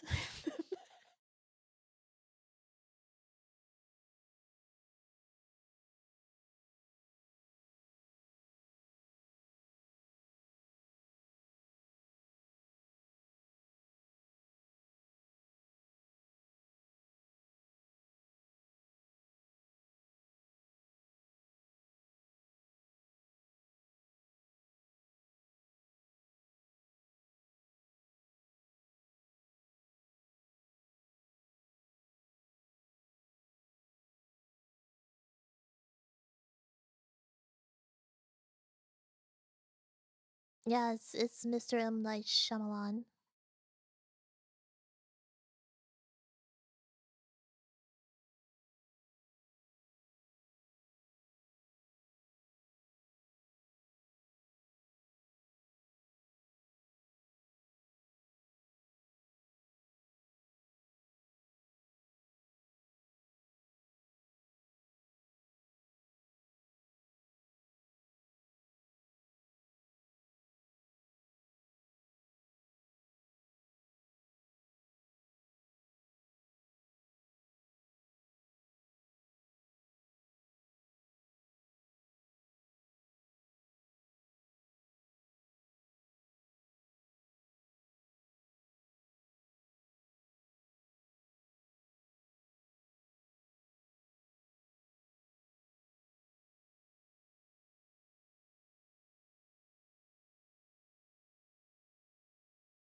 It's not talking about him like he's a T-Rex. They just don't want to like set him off.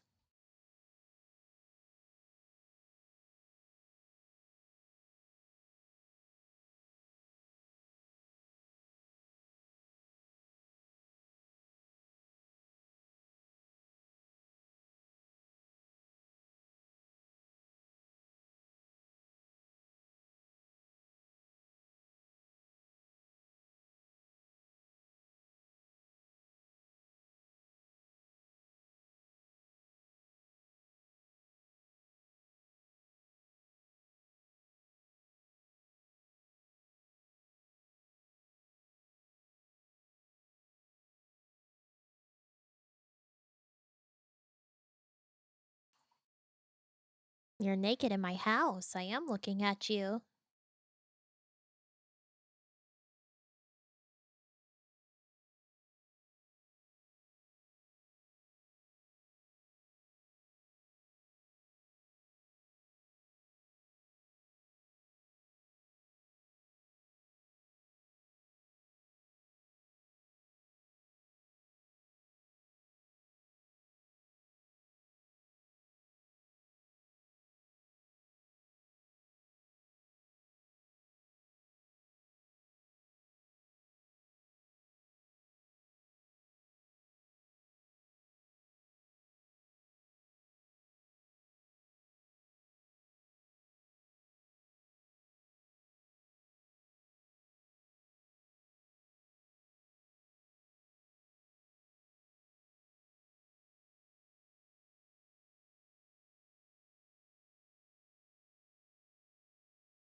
The phone.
Not the way that it's like acute anxiety, socially isolated. I'm like, that's me.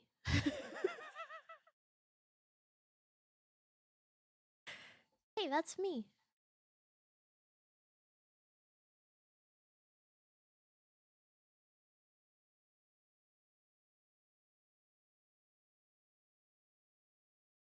No, that's on the notes about this boy.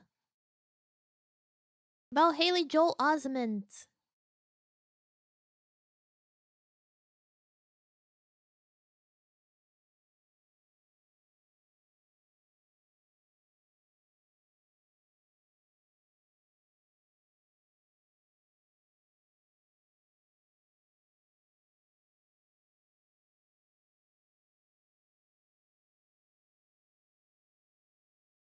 It's a very red door.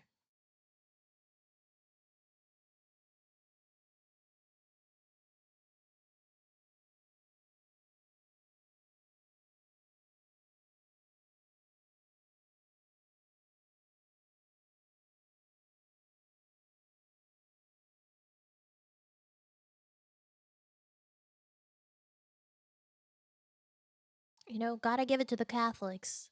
They got a cool church. Cathedrals are so incredible.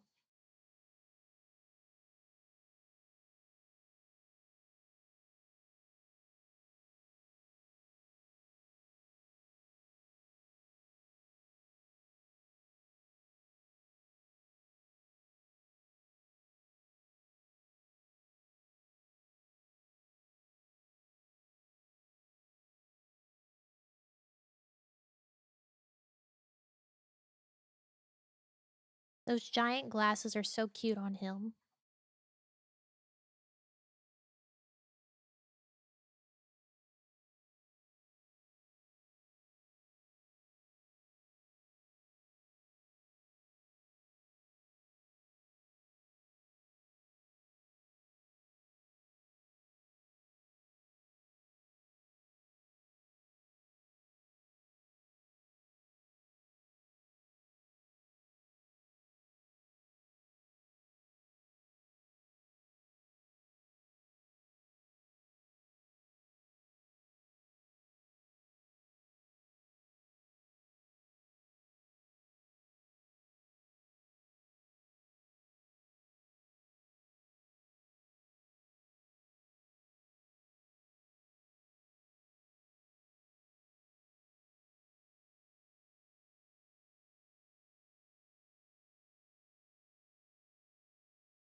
You can't steal from a church. That's like an ultra sin.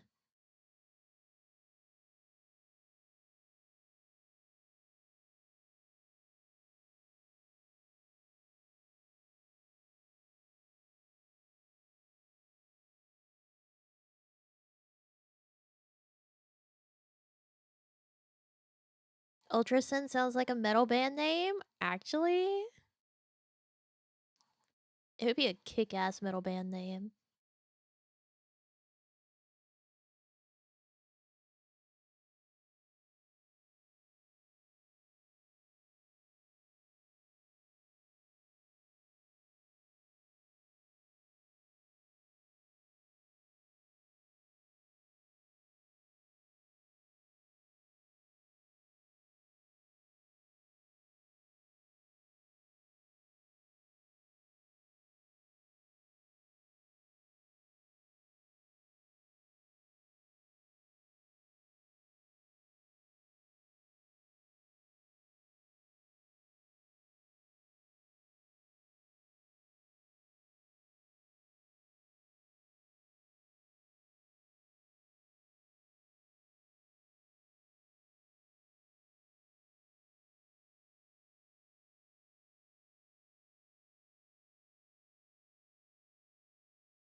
Puppy. I'm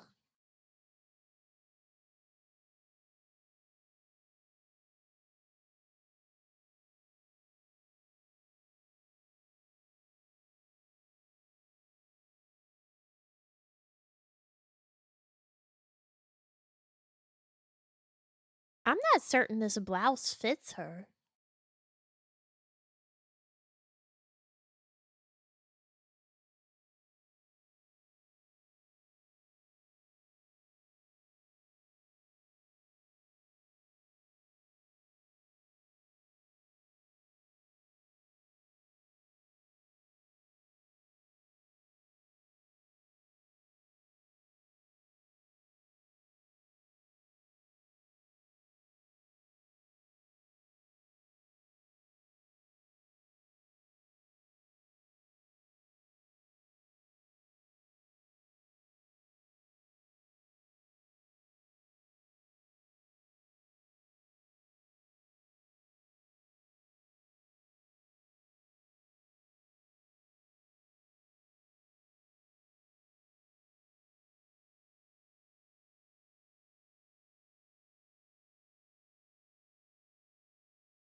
I agree. You cherry ones.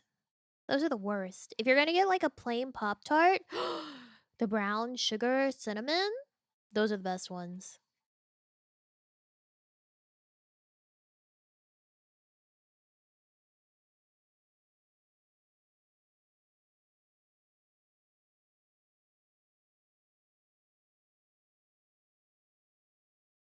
Never had any flavor but cherry? Love yourself.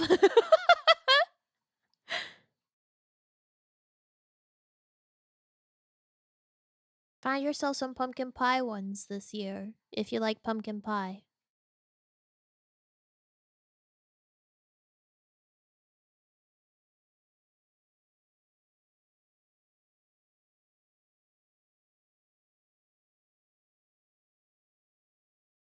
or strawberry, whichever the default is. It's usually between cherry and strawberry. The strawberry is okay.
Why triangle?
Oh, that'll get you in trouble.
Damn.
Damn.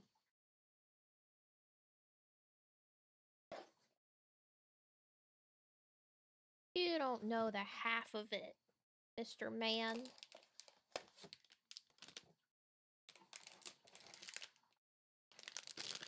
Cookie.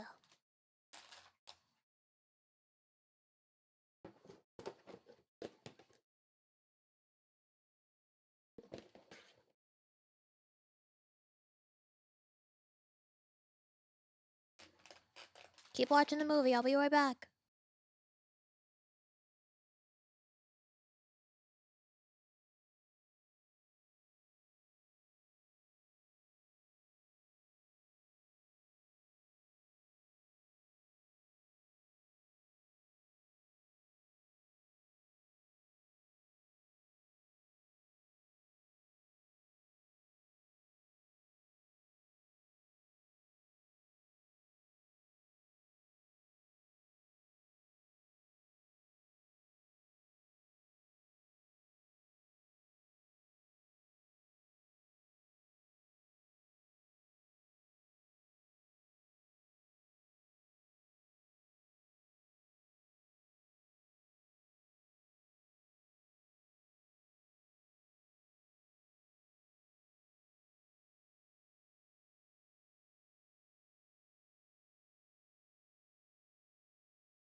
Oh, was my corpse judging you?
That's a strong word.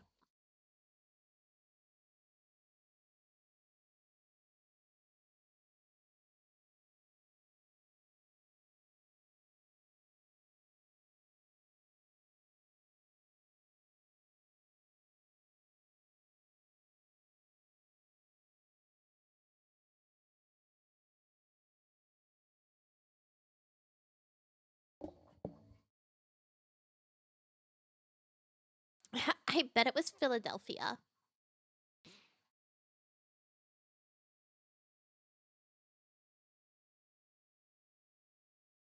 It's only on the board, kids. Come on.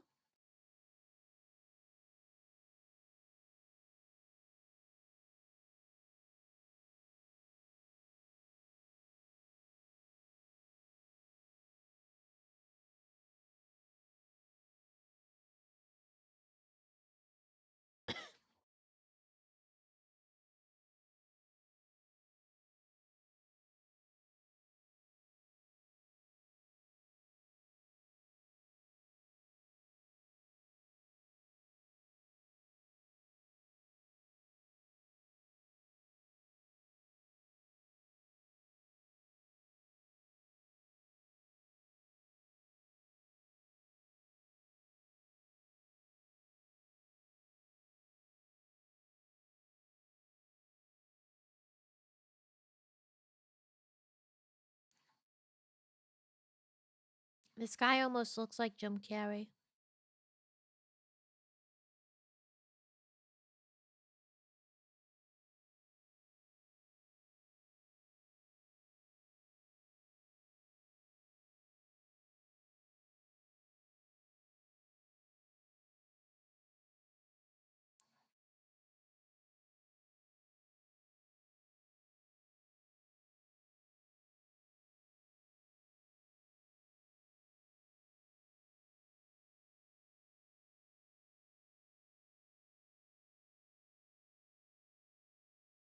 You were looking at him in a very condescending manner, sir.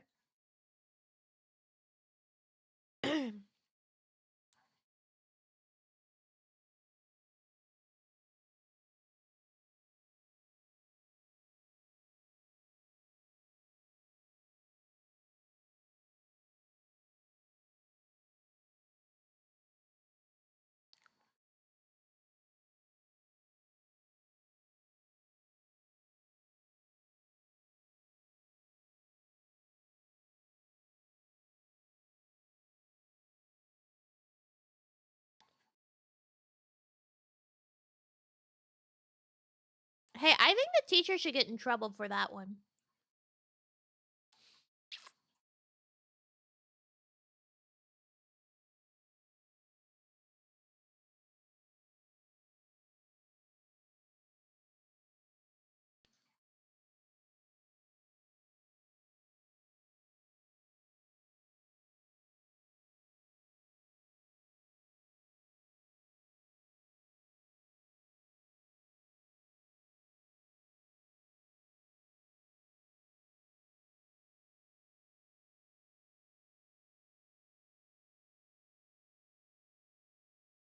The Gathering?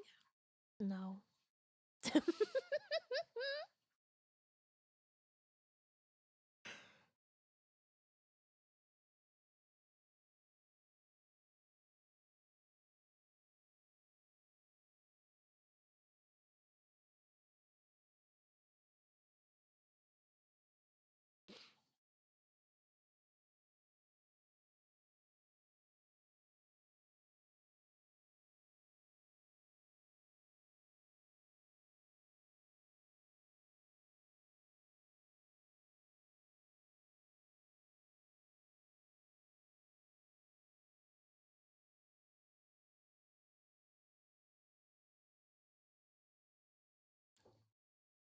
You just said it was in your other hand.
Hey, hey, hey, come on now. No Wraith babes, please.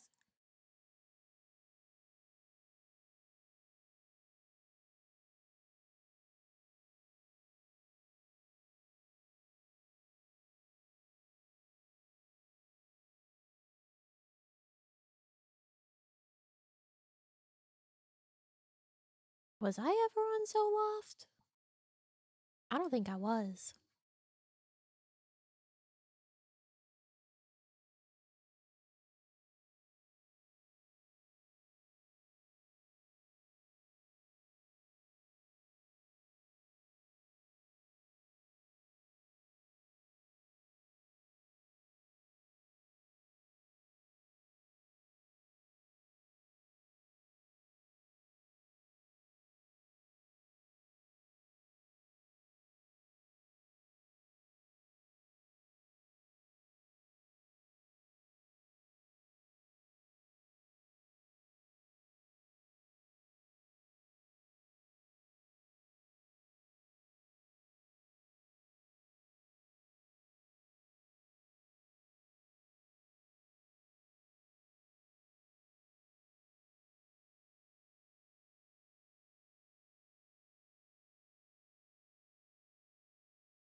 It is the place for a kid to be a kid.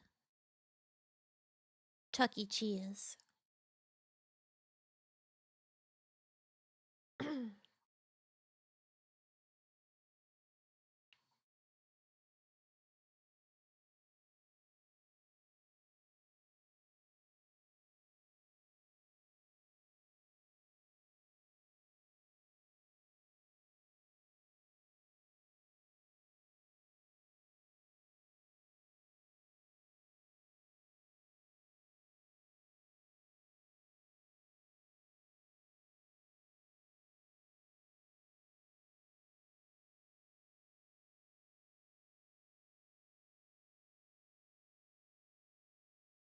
I mean, the door's already open.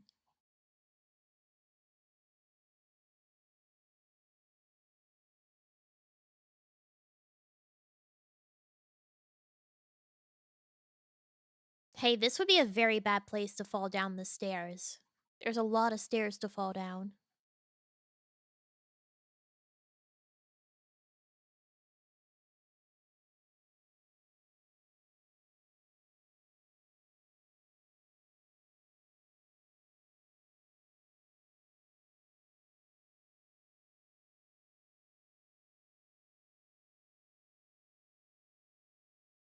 I hate children.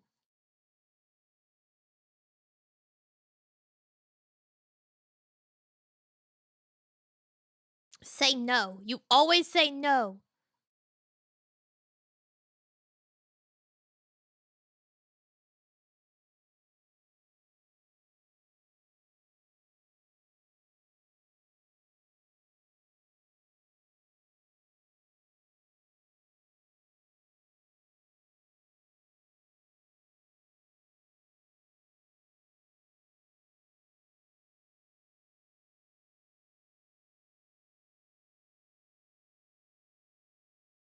Fuck kids.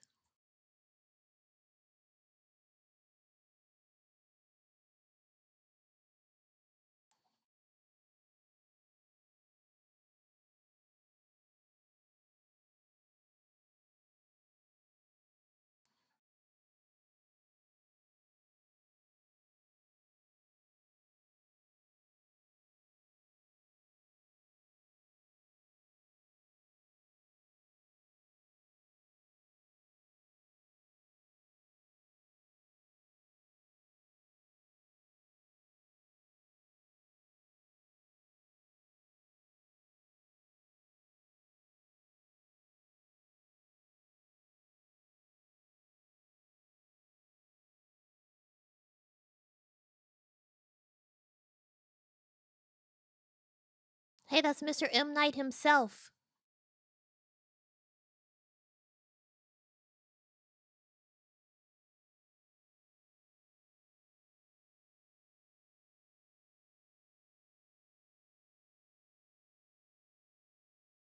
Wait, actually? Yeah. He always has cameos in his movies.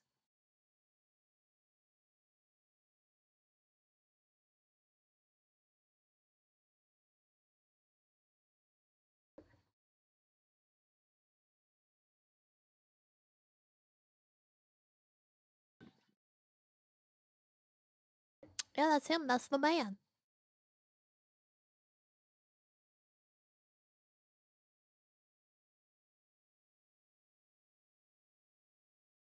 Acid on playground slides? What the fuck? People are deranged.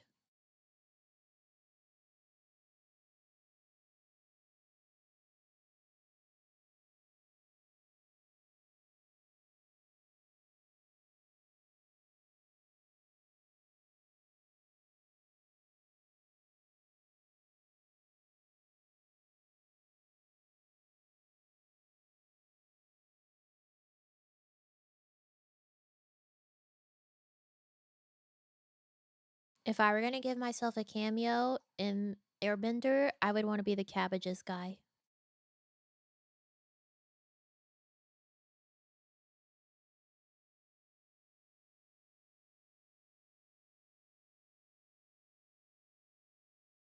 Like, that's the guy to be the cameo of.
Oh, he was more than grabbed.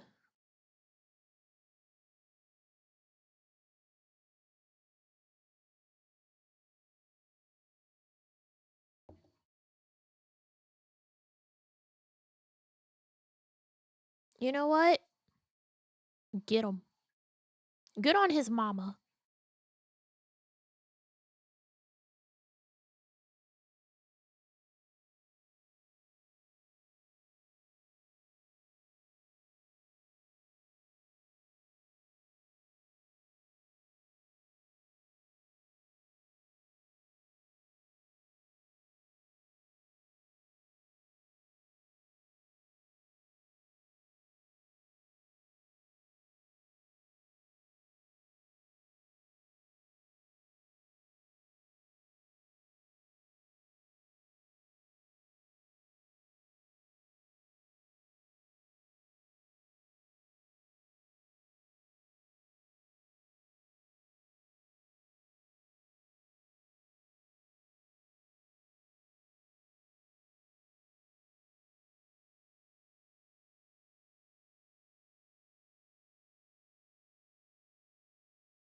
God, that was loud.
Has his mother never looked inside of there?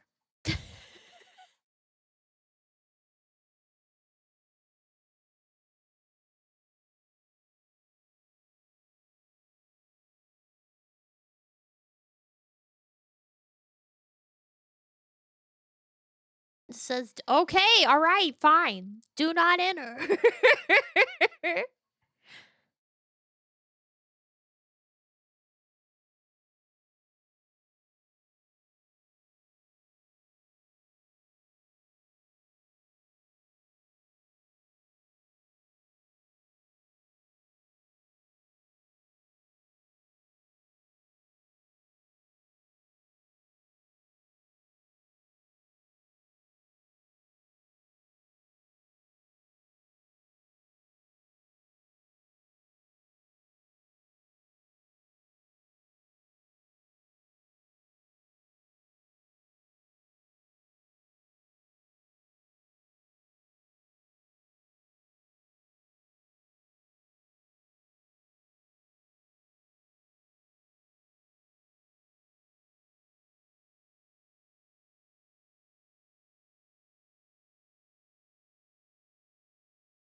He threw up.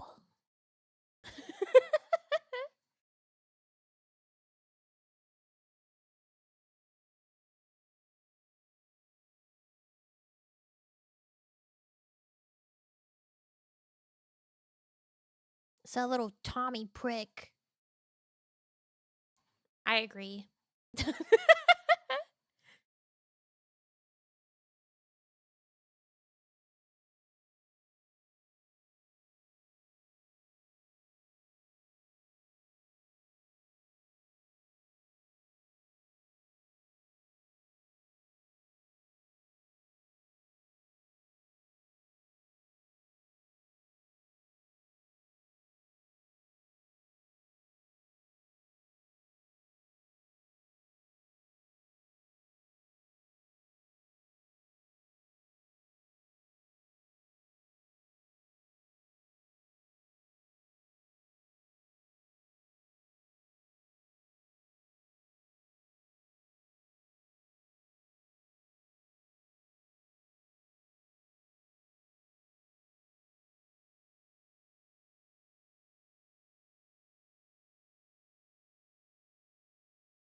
Ma'am, he is 9 years old.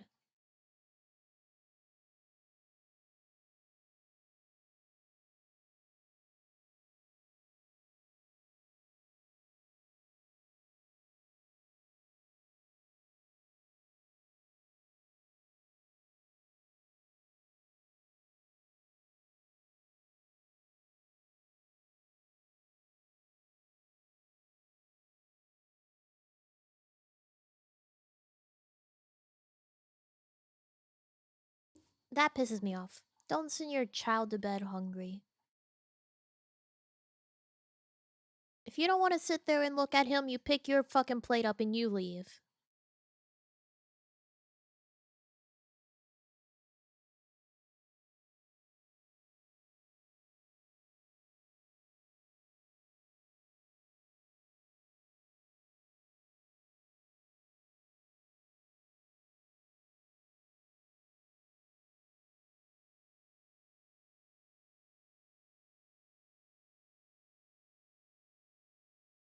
Also, like, this poor little boy isn't lying.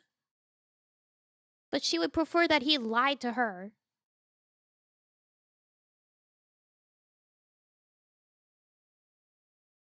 Because she just doesn't get it. She doesn't know.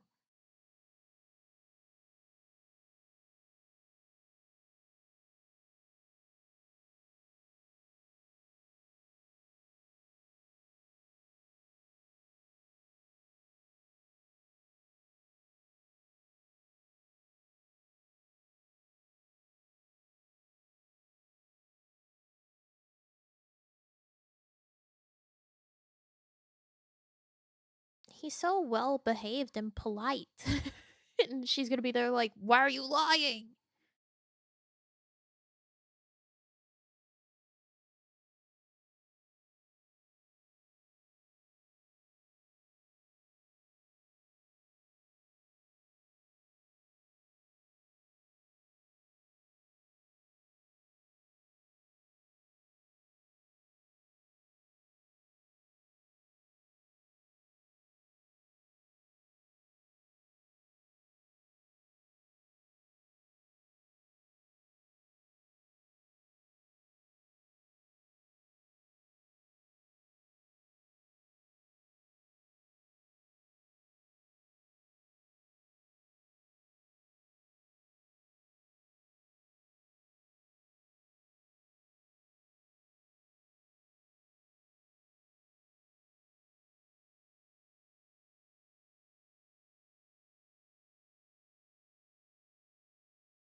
No, for the guy standing behind you.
How do you do that to that face?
Oh my god, Vincent was the same.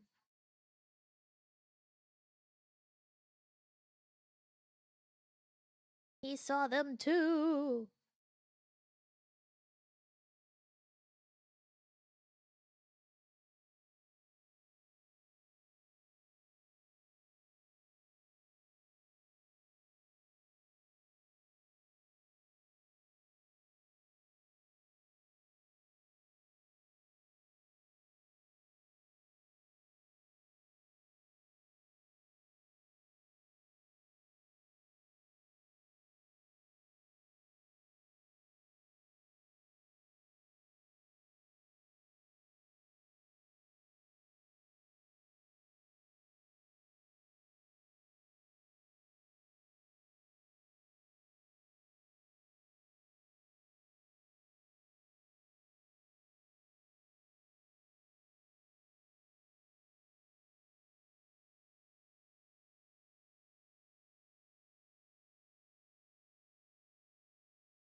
Yo no quiero morir. He doesn't want to die.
You know, Haley Joel Osment, he was really punching above his weight class in terms of acting.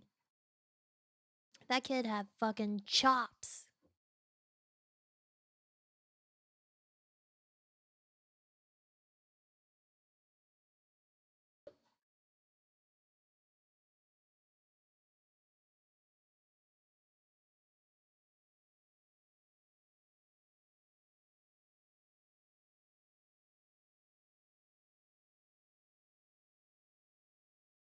Working on Sunday sucks. Boo! Sunday! Sunday, Sunday, Sunday. I mean, you're lucky that we had a lot of discussion about Pokemon. So we started the movie quite late.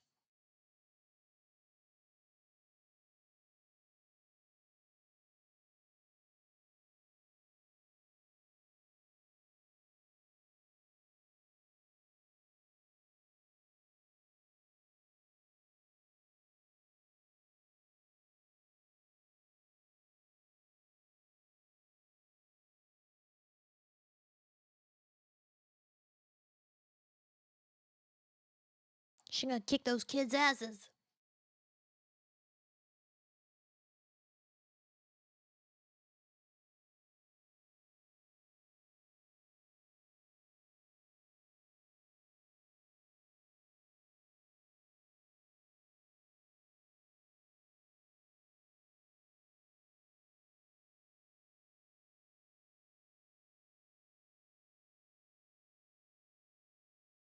I don't know about you, but I certainly wouldn't be needing to see my breath to know that it's that cold.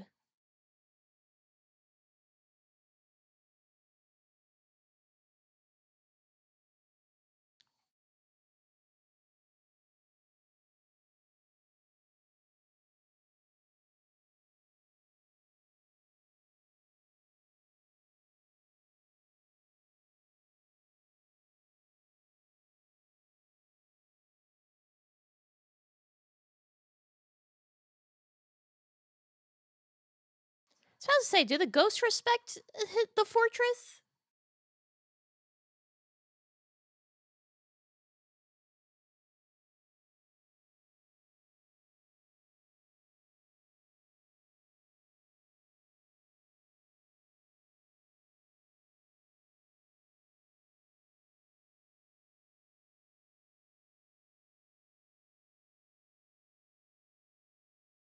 This kid is brave as hell.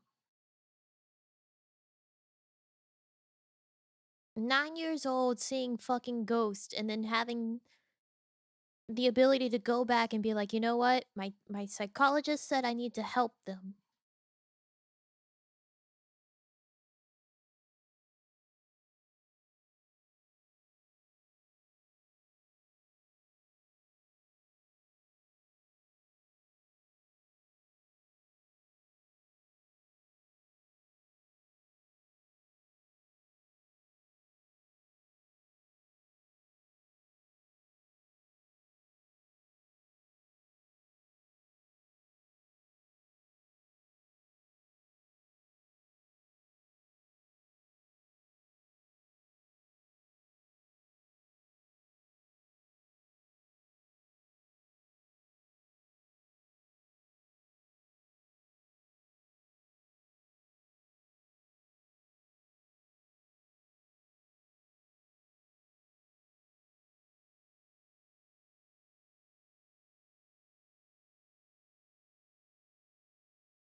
No, they're wandering.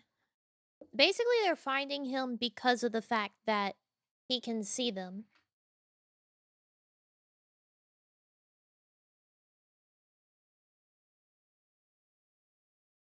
They need someone to help them so that they can cross over.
This bit is so fucked up.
Couldn't you have done that in like a less pants shittingly way?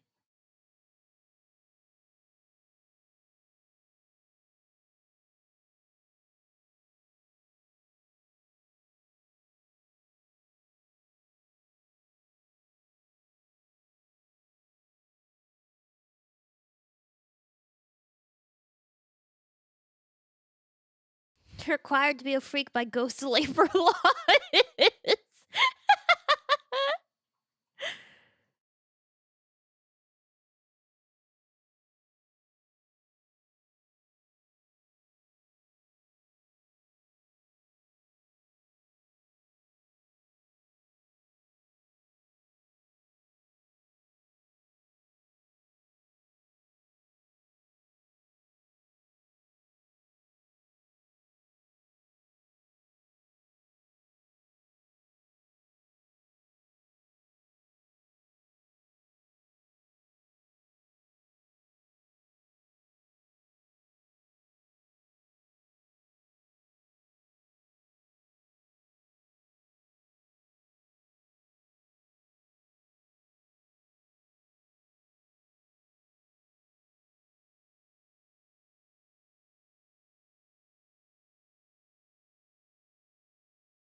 And she started to do it to the little one.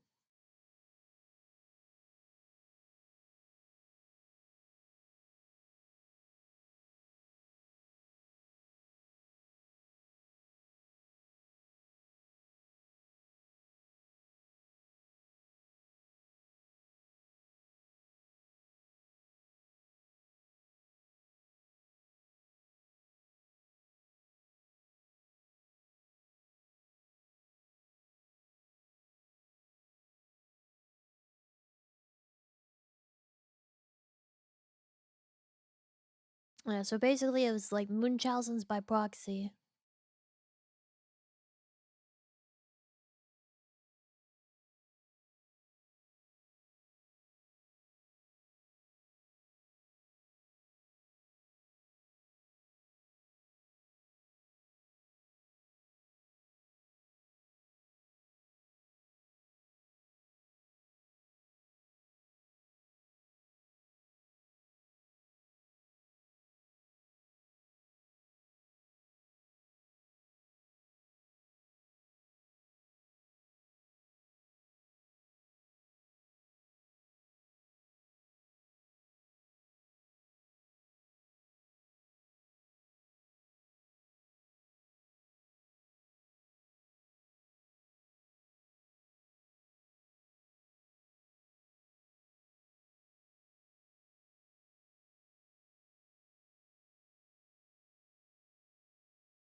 Yeah. Um, Boy with his brains blown out gets censored whenever they show it on TV. You know that?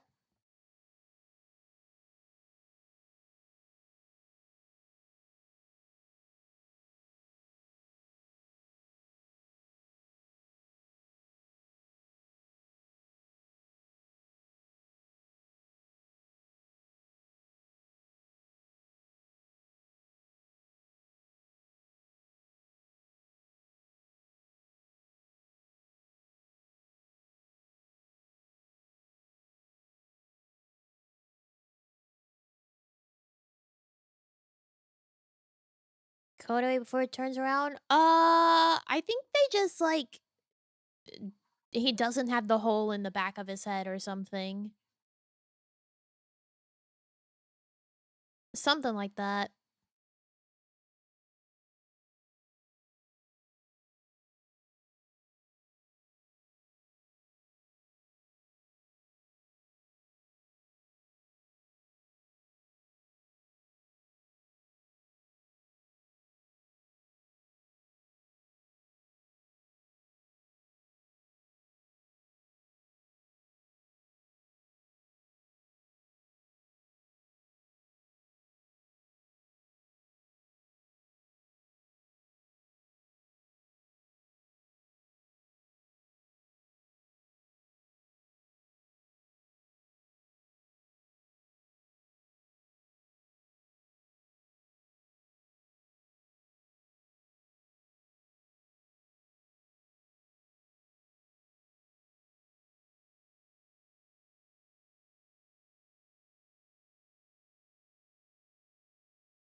Someone died.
He's killing it? Hell yeah, he is.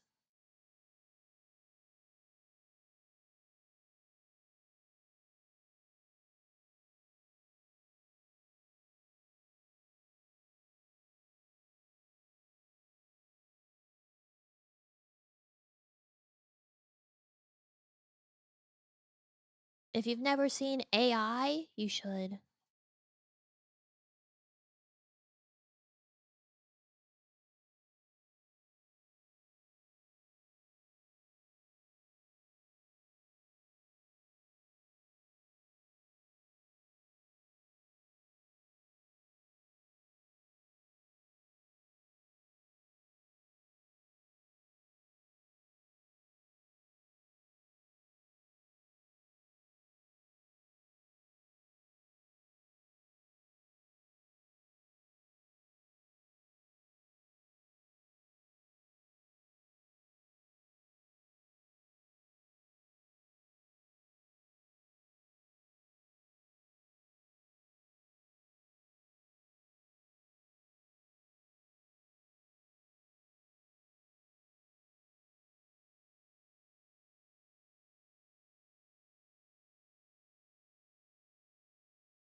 It's such a good movie.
Emotional drama, yeah.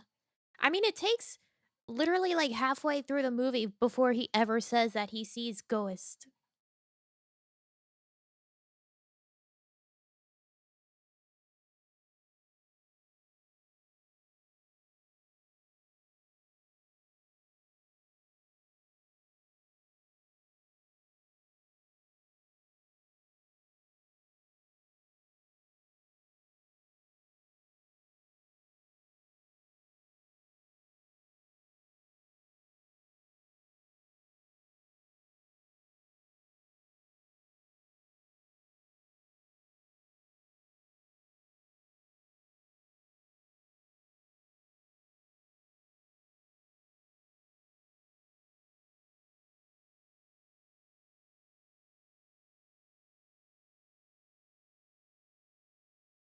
That's why Cole said they weren't gonna see each other again.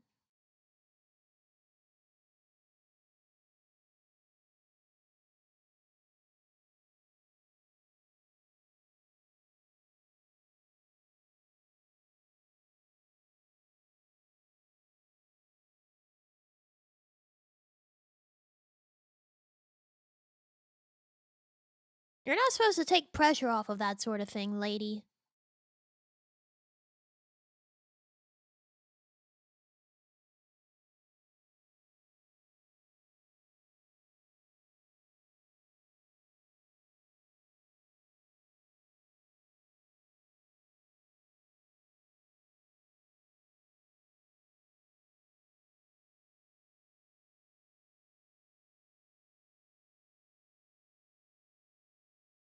Also, like, the phone's literally on the floor by the bed.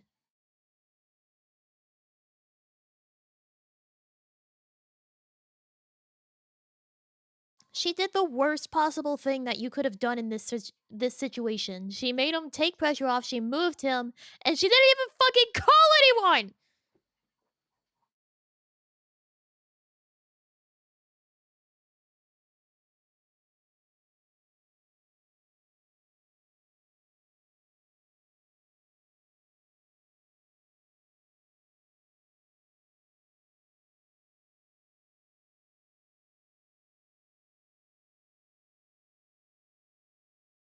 Phone was broken? Not really, it was just knocked on the ground. Unless dude sat there and, like, sawed through the phone cable.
Yeah, so another thing, not only do you see, like, once you know the twist and you go back and watch it, that no one actually interacts directly with him after the opening scene, but also you notice anytime a ghost, like, shows up or is involved, the color red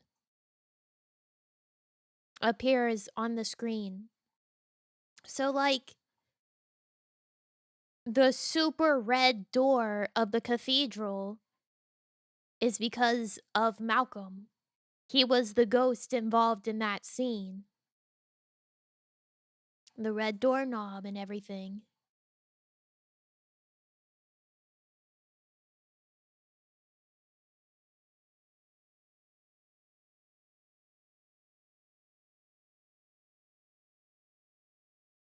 Never opens doors or move things around. He does move his books around. Yeah, the red. Go back and watch it again. Look for all the red.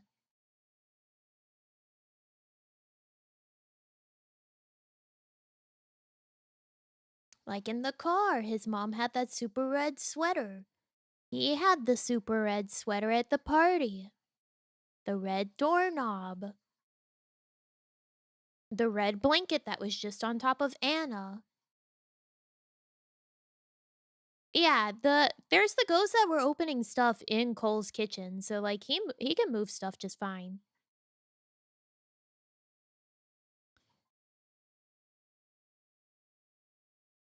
The red numbers on the tape player dial for the volume. Yeah, he did break the window.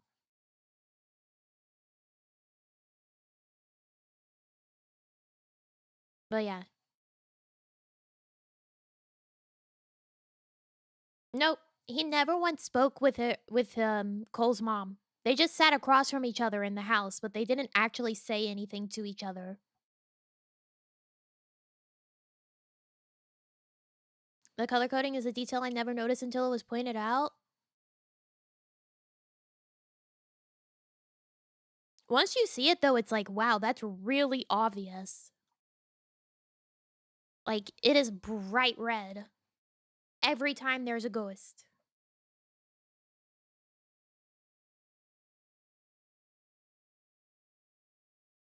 But it's also very easy to like misremember or like assume interaction happened, which is part of why, like, once you know the twist, it's like, okay, I gotta go back and watch that movie again. Because it's like, I could have sworn he talked to someone or someone talked to him or whatever. And it's like, you go back and watch it and really pay attention. It's like, no, not at all.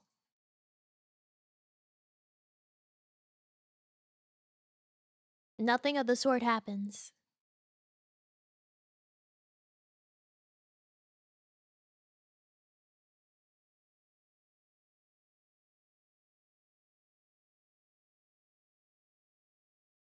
Well, it's ghosts only seeing what they want to see, and also ghosts aren't just like there all the time. You'll notice another thing in the cinematography of this movie is that it has some pretty unconventional like scene changes. Like no one really uses fade to black very much. You know what I'm saying? Like that's not a typical like transition that we see in film very often. But we fade to black quite a few times in this movie. And it's to help sort of hide like the fact that Malcolm doesn't really exist outside of interacting with Cole or like his wife. It's like basically living in a fog and only being lucid for parts of what you're doing and seeing is the idea there. Is that like the ghosts aren't like fully lucid all the time. It's like if you know, in a dream, you can switch locales, but you never remember how that happens.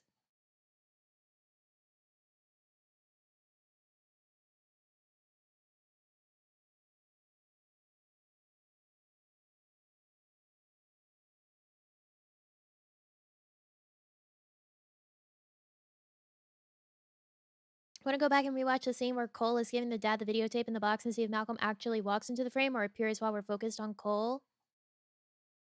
I think I think he walks in.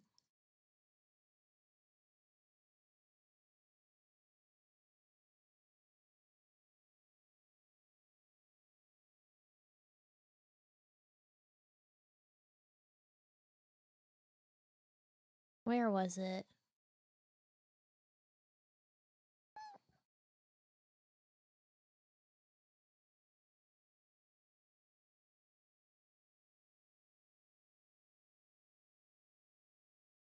Also, before Kira actually grabs Cole's leg, you can see her hands under the bed.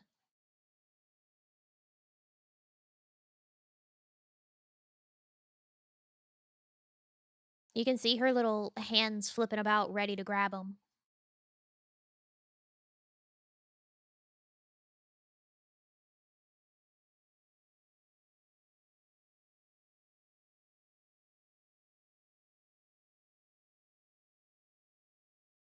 If you know she's there. I don't even think I remembered that she was there. I just saw her little hands moving around and I was like, "What is that movement?" And then I was like, "Oh, it's her hand." Yeah, no, he walks. He walks in the frame. He's like trailing Cole the whole time and then he walks into the frame proper.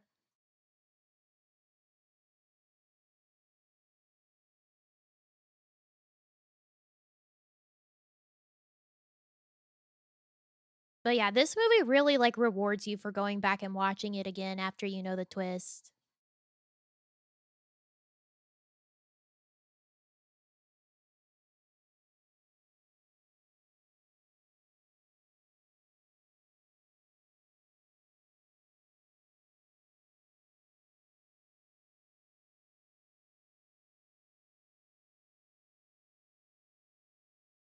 That's what makes a good movie twist. That's what I keep saying about spoilers.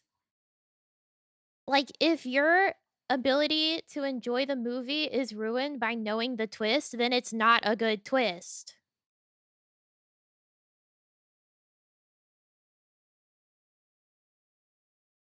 This movie is an excellent twist, an example of that, because all you do is feel rewarded when you go back and watch it knowing the twist. Because everything contributes to it.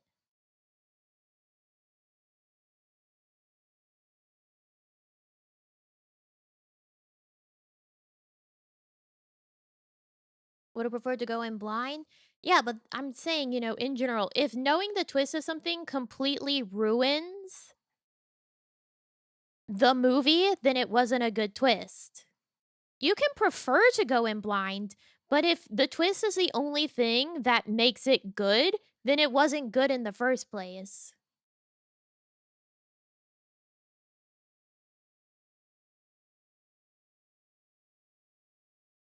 That's what I'm saying. That's what I've said every fucking time.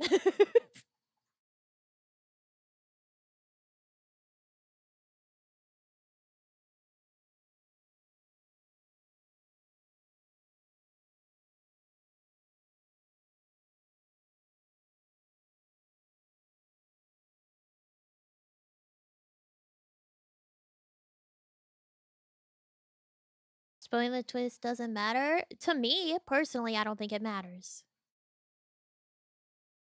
But I've always said that if knowing the twist ruins the movie, then it's not a good twist or movie in the first place.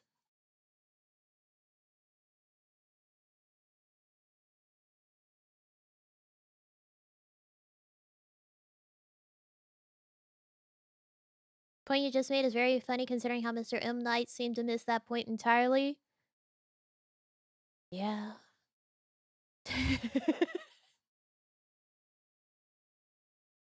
Yeah.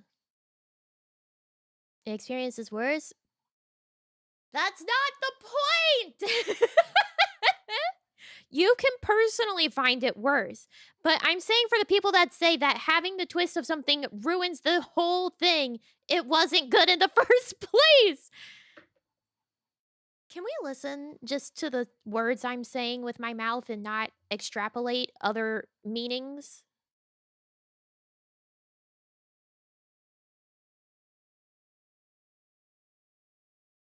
I'm saying what I mean.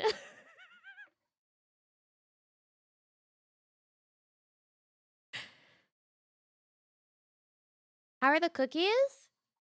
I like the black cat one.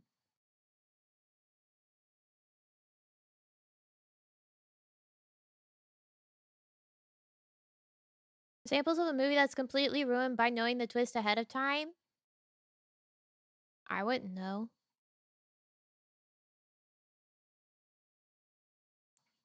I'm saying for the people that say that knowing the twist ahead of time makes the movie completely ruined, then it's like, okay, then it wasn't a good movie in the first place.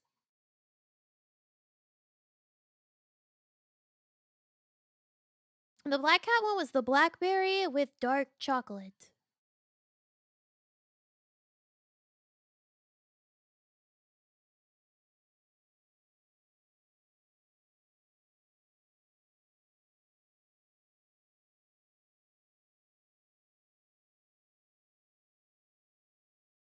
Unique experience you only get if you don't know the twist. You for sure ruin that, be it good or not. I don't think it's ruined, but that's again a personal situation of how you would feel about that. For me, it's not ruined. Sisyphus, this is my Sisyphean curse. This is crows pecking out my liver, more like.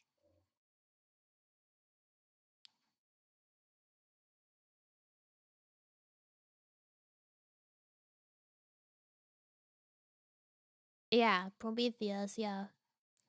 I know Sisyphia, the Sisyphus is the rock. I know they're different ones. That's why I said it's more like crows pecking out my liver.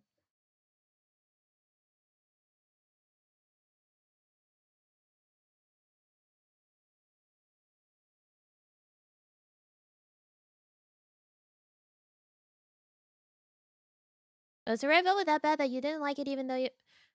It's okay. It's just not a very good red velvet. Red velvet's just... Most of the time, it's not really, like, good. Unfortunately, having good red velvet is a rarity.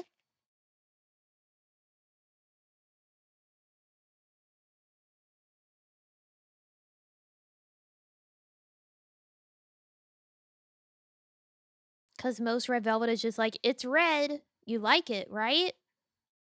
You'll eat it, right? You'll buy it because it's red.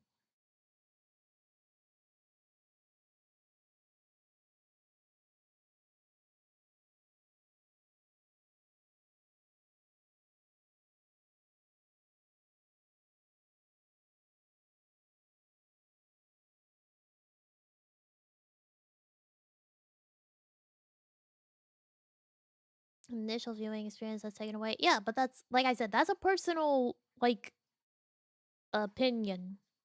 That's a personal thing for each person.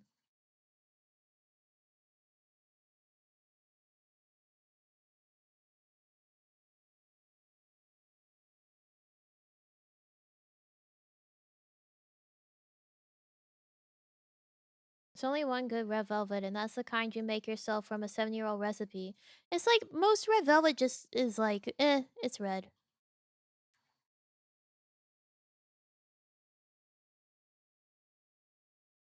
Like a lot of red velvet misses the fact that it's supposed to have like that vinegar to it. Like people are like, red velvet's just chocolate, but it's not. Okay? Red velvet is not just chocolate.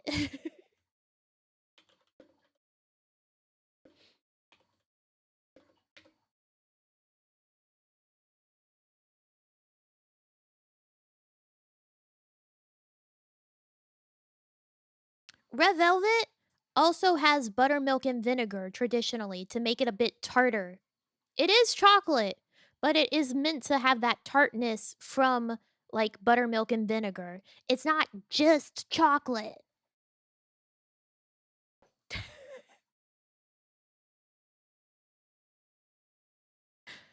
As a Red Velvet fan, I will not stand for the slander of saying it's just chocolate.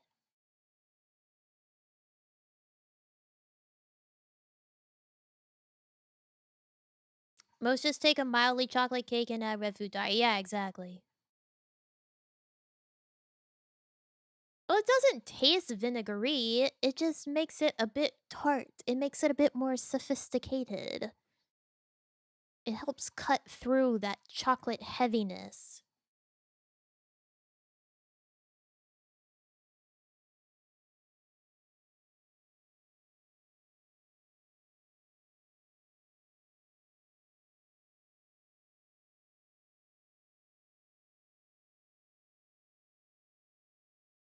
But then people will be like, it's just chocolate.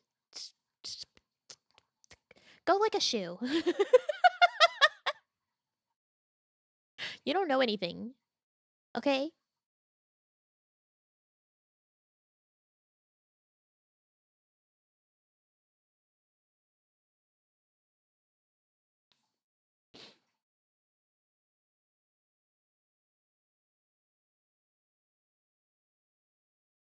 Oh, right, the BGM.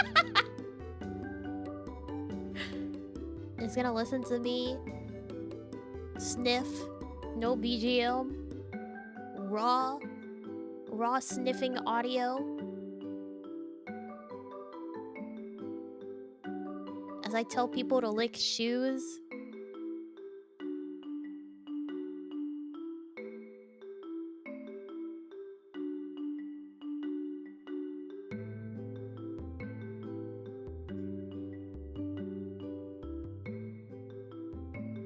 I've been playing with the code cards that I can't use yet, that I have on my desk, and I keep almost dropping them. That's why I'm like...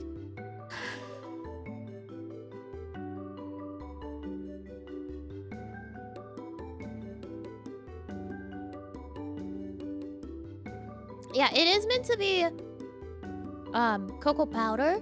Like, apparently the chemical reaction that happens between cocoa powder, buttermilk, and vinegar is what causes the red color, and then you just enhance the red color with food coloring.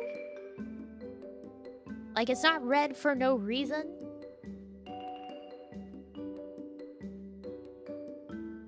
And it's not just chocolate. Truly, genuinely,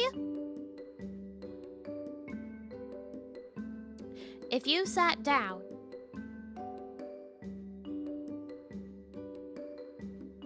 and blindly tasted red velvet, you would not say, oh, that tastes like chocolate.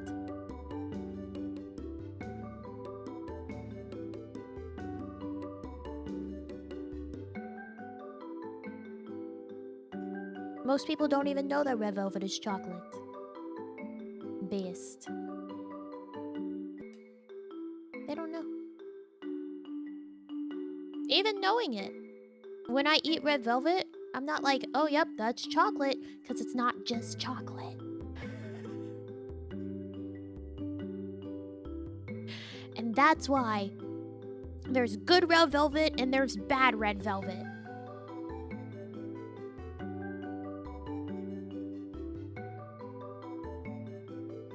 And meanwhile, it's hard to fuck up a chocolate cake. Chocolate's chocolate. It's not velvet flavor. You know, go like some velvet. Tell me how that goes. I bet it'll feel weird on your tongue.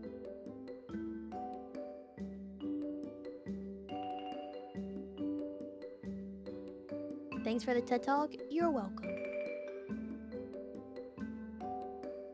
I can find a way. You know what? I might believe you.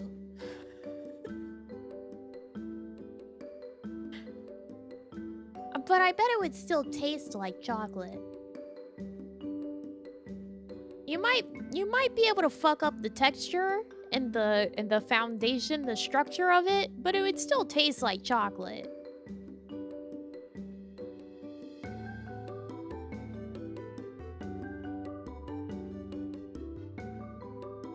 I'm sitting in the dark.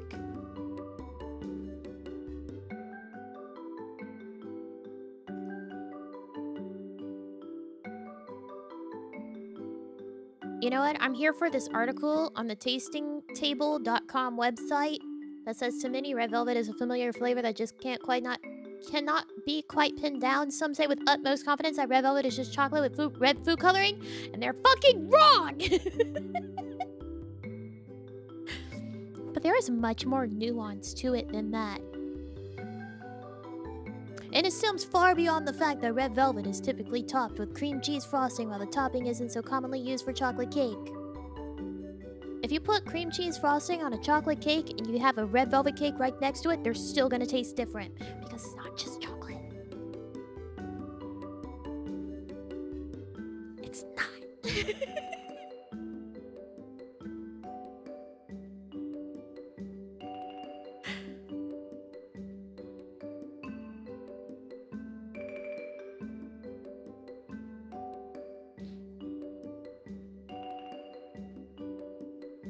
Speak your truth.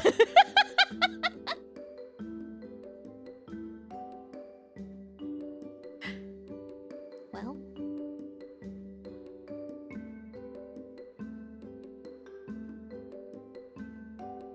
it is the truth. It's not just my truth, it is the truth. The way. The truth. The way. That's how it is.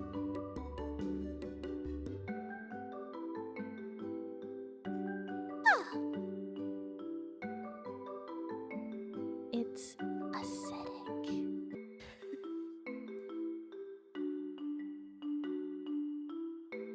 It is fluffy and tangy and delicious, and it's not just chocolate.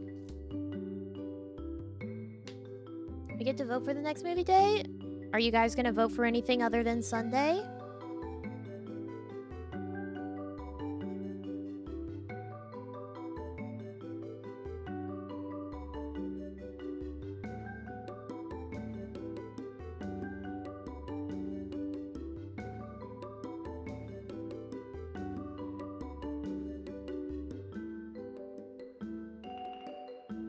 Me personally, no, probably not. Yes, I voted Saturday every time so far. I'm sorry, everyone is beating you out.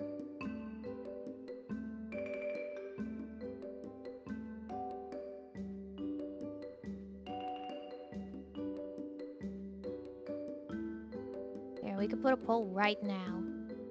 I could put it on Twitter, but frankly, the people here are the ones that are going to be here either way.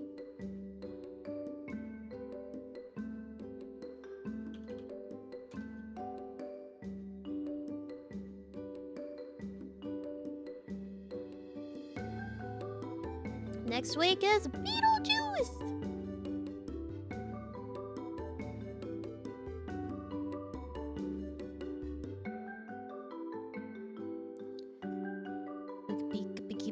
Beetlejuice. The goose. Beetlegoose.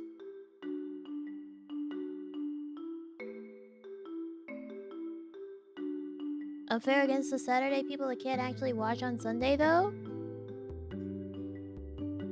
I don't know if there is literally anyone else, guys. The way that I see all the people in chat, I don't think that there is anyone really truly missing that could only show up on a Saturday to not be here to vote for Saturday or Sunday. Like, pretty much everyone is here.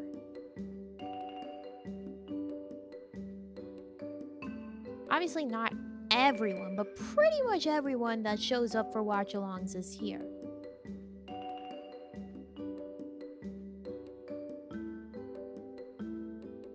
Like, do you see anyone missing that shows up for watch-alongs regularly?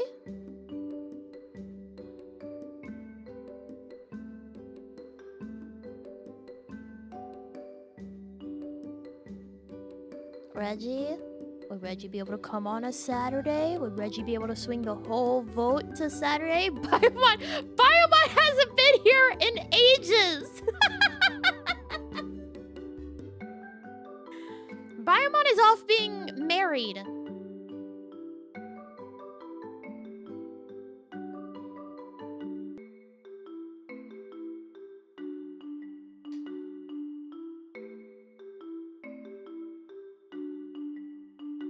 Sucker!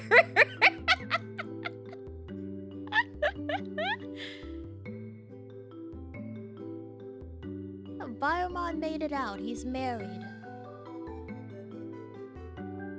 He's got a wife to tend to now.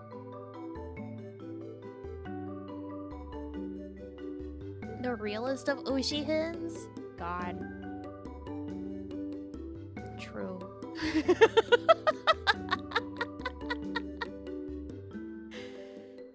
True. I wonder if he still thinks of himself as a boy wife. Maybe he found a wife that also treats him as a boy wife. And in which case, what the fuck? Come on.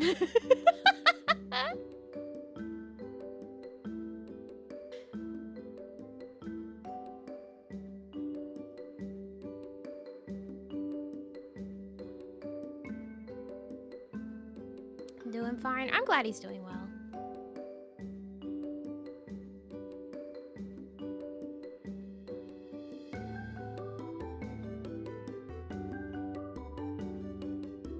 Made that mistake, won't fall for that again.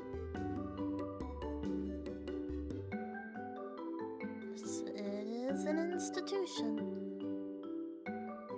Marriage and wolf. Twoo! Wolf.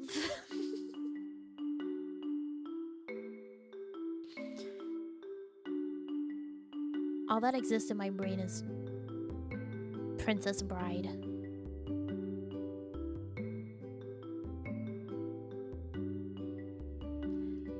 Marriage. I'm being looked at by the squirrel. What do you want? Huh?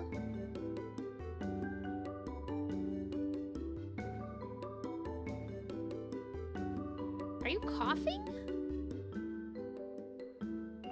You got something stuck in your throat?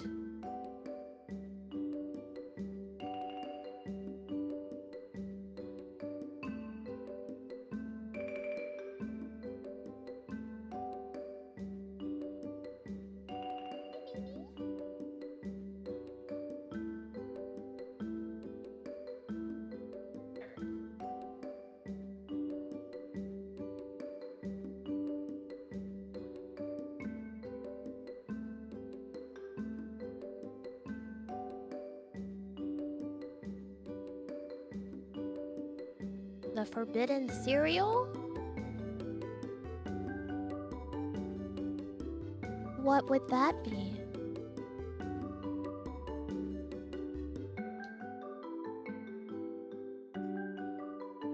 Oh, go get some water, baby. Oh! Why do you all know what that's... What... Why do you all know? Huh? Why do you know that? Why did you immediately understand that?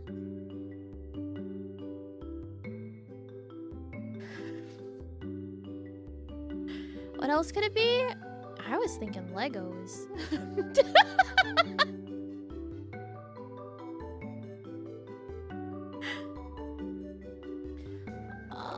I thought it was Legos. Legos? Yeah, cause my Lego bowl.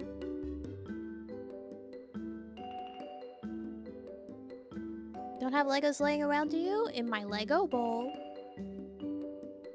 She can't reach it, but like my Lego bowl still exists. Has she eaten Legos before? I don't think so.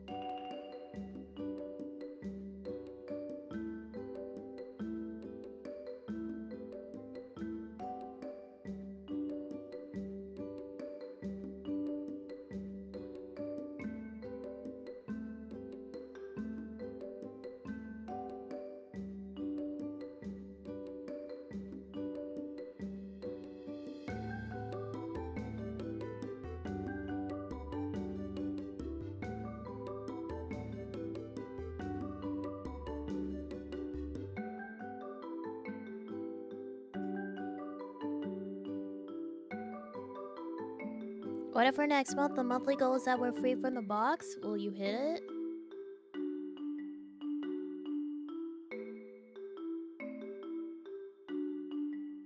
Do you guys want to know a secret?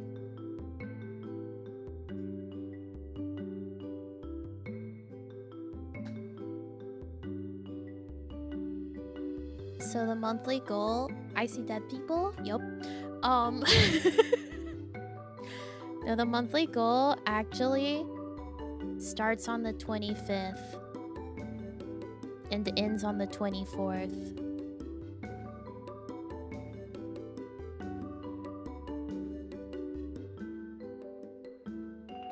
Is that so? Yes. That's cheating? No, it's not. It's not cheating because that's whenever I get payment from. That's whenever they count my payment. So it's not cheating.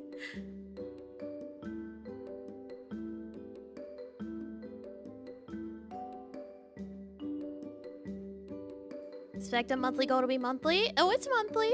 It lines up with when I get paid monthly.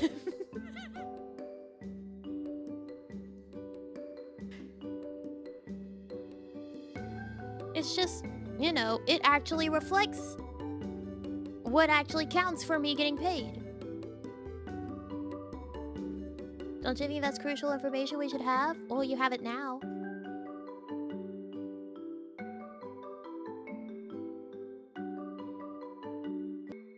That's actually why, if you guys have noticed, like on the first of the new month, whenever the goal occasionally has had like $500 in it on the first day, that's because I added up all the stuff from the 25th until that day and put it into the bar, because that's what already is counting towards that month. You never questioned that? You never wondered what that was about? Do you think someone was just dropping a big one, like, offline?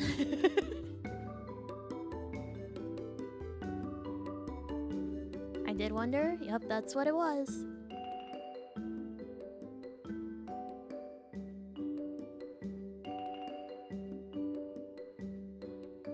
Actually, yes. Man, I wish.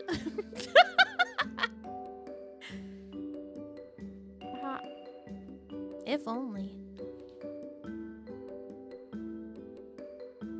Don't you get offline donos? Not very often, though. Thought people got paid on the first? No. We actually, we get paid on the 4th. But everything is from like the 25th to the 24th. In terms of what's counted. Things are weird. They're just slightly off of normal payments that, you know, you would have and expect. But that's how it is.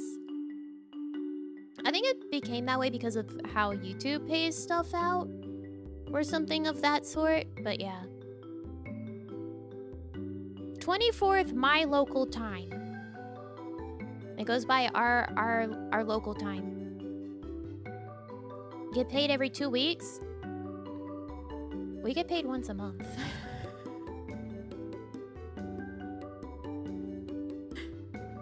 Imagine getting paid 1 month. Just once a month, and you have to budget for the whole month. One payday.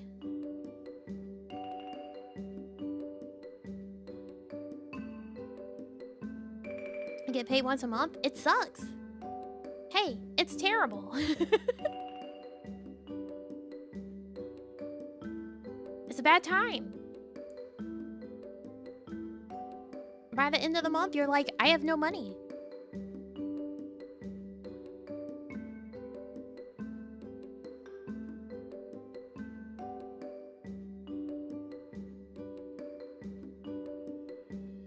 Scroll time stop being midstream? Yeah, I don't know.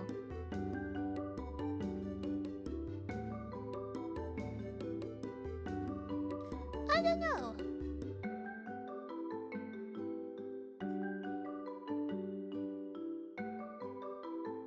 Like, most days, I could come back and just be RB after, you know, or during scroll time and then come back.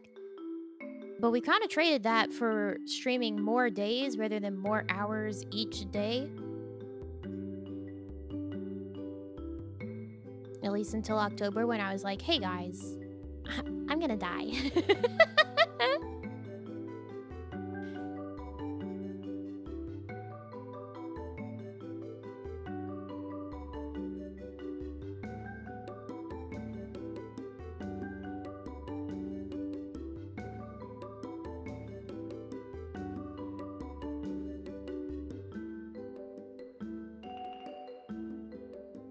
Been like the 4-hour streams? Do you prefer the shorter ones with more days then? I don't know. I think in an ideal world where I have a little room dedicated strictly to streaming, my little own streaming room, I would probably still be the maniac that streams like 8 hours a day.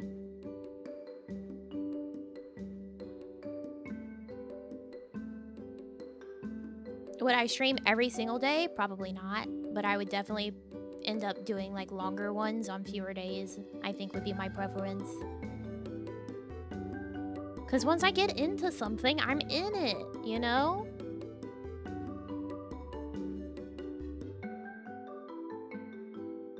When I'm in it, I'm in it.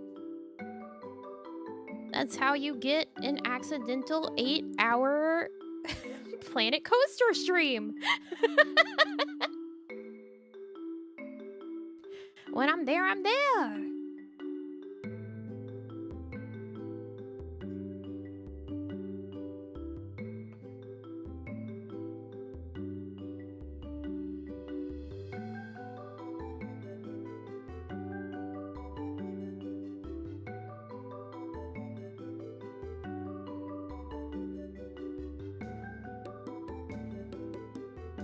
Plus, it feels like you can just get so much more done on a longer stream versus multiple shorter ones. Because one longer stream, you know, you start it, you got like all your beginnings, Zatsu, etc. You get that handled, and then you strap in for whatever you're doing for the next 7 hours.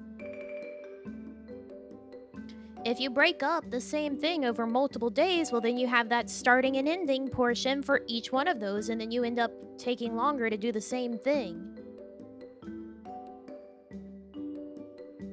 Unlock 8-hour Nami, we need to have your own room. That's right. Pay my rent for a different place.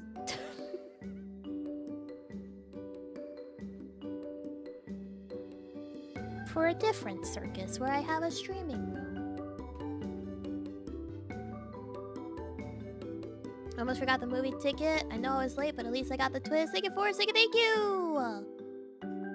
Put a house on throne.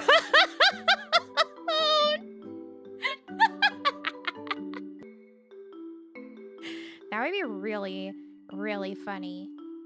Just put it on throne. Pay my mortgage.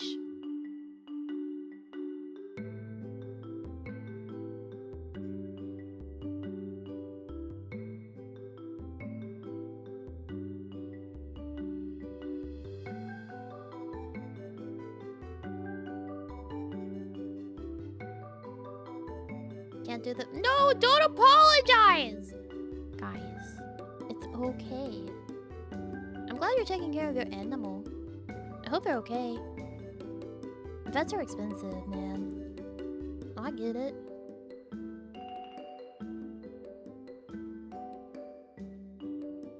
You don't need to apologize.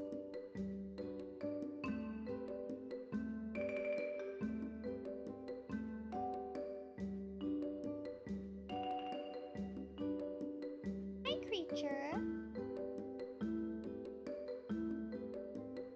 Things have been rough this month.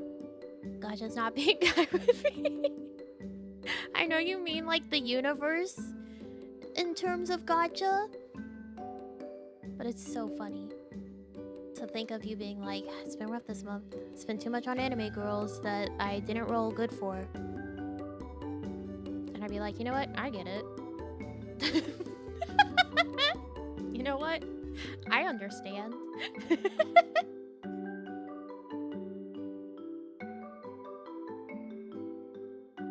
Stop saying sorry! That's actually what I meant? Really?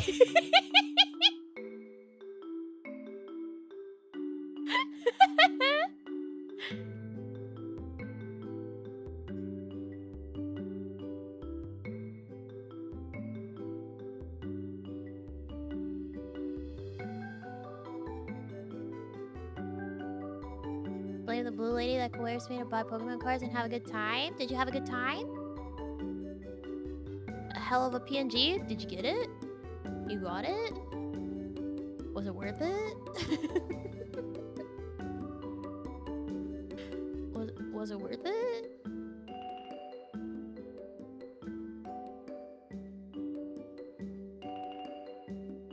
Can I say sorry to— we just think you deserve more for the great job you do entertaining us? I would prefer you guys say that.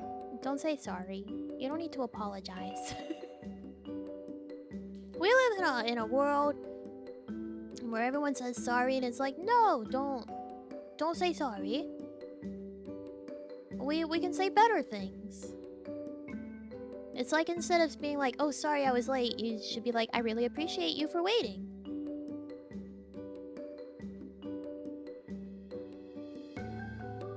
You don't like when we get gucky? I don't like you guys apologizing more. I don't want you to say sorry, even if sorry isn't like necessarily what you mean by that, because I don't want you to feel bad about that. Sorry for being sorry? Yeah, you fucking better be.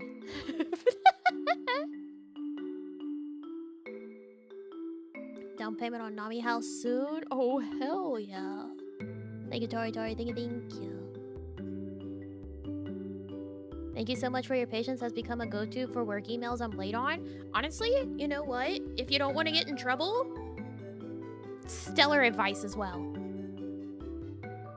Saying sorry, I was late on like emailing back, that's a good way to point out that it's your fault.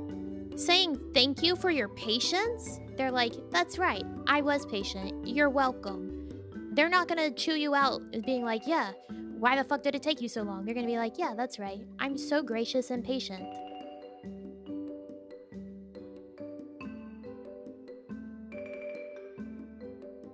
It's what it is. Also helps with that. Wait, that is clever? You know? I like to apologize. What are you gonna do about it? I don't know. Tell you to stop? Thank you, Gary. Thank you. But don't apologize.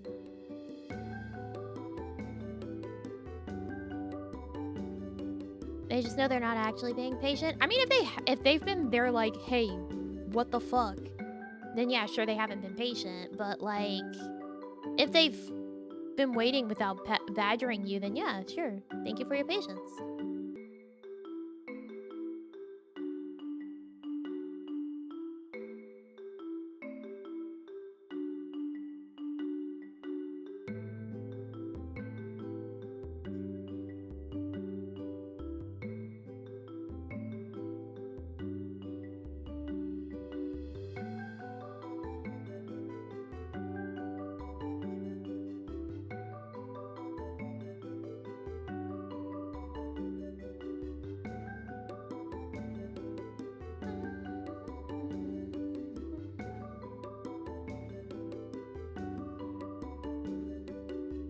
A very nice girl?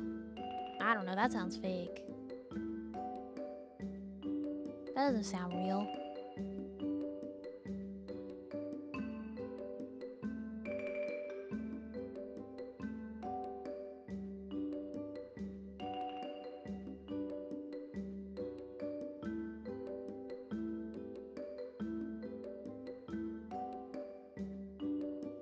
World is too evil for you?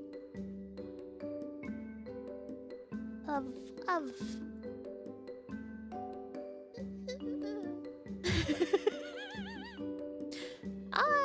very well familiar with how shitty the world is.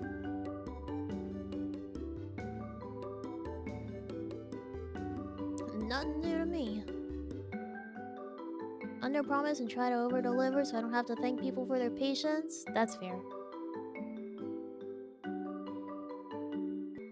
Pretty alright, you know? I'll take it.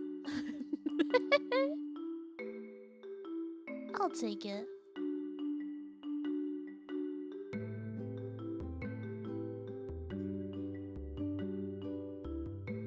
I usually say things with the best of intentions and then the world says, how about I push you into the dirt and then you can't deliver on the thing that you said you would with the best of intentions. I'm like, that's okay. Sure. I'll work around that.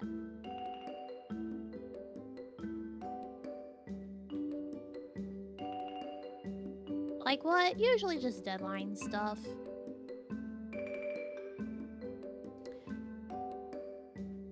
Like, should I have been drawing after I had to catch myself from falling down the stairs? and having the squirrel rip her leash out of my hand and cause muscle strain in my forearm? Probably not. Did I have something that I told someone would be done a few days before and I wasn't able to get it done at that time, so I needed to get it done right then or I was going to explode? Yup. So I drew.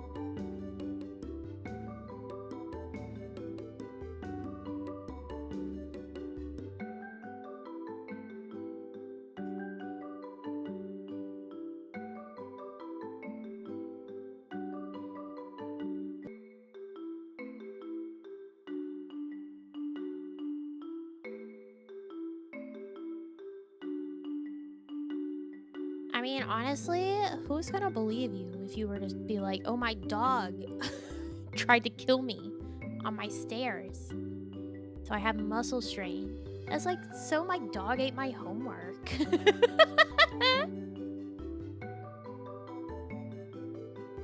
My little shitter tried to kill me on the stairs.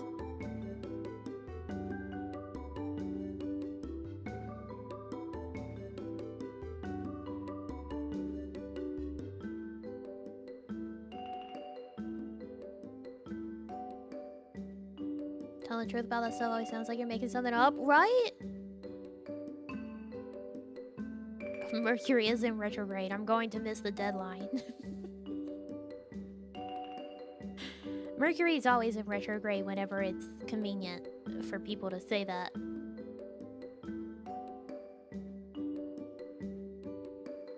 Cat literally threw over my kid's math homework last week. Did you turn it in? Did it get turned in with the vomit stain on it?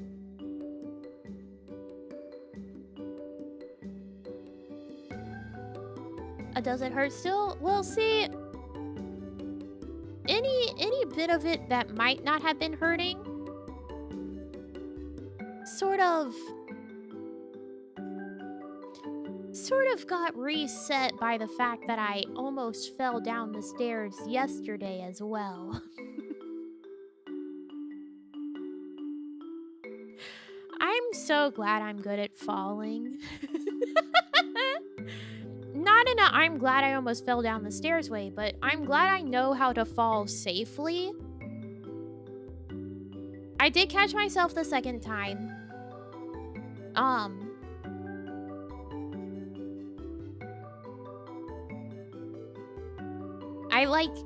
I looked at my phone case later and there was literally paint on the bottom of my phone case, I guess from the wall. From how hard I was about to go down if I didn't catch myself, so that's cool.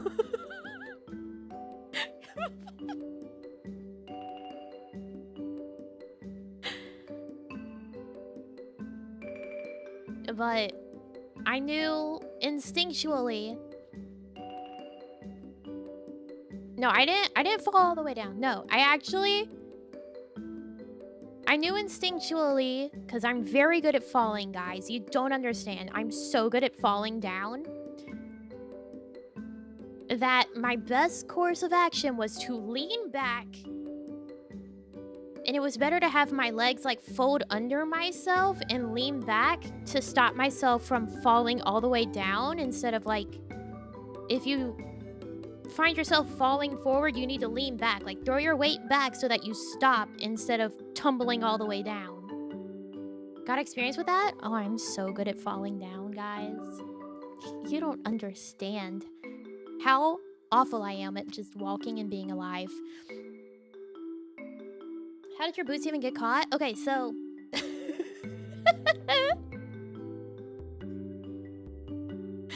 How often are you falling? I don't know if you want to know.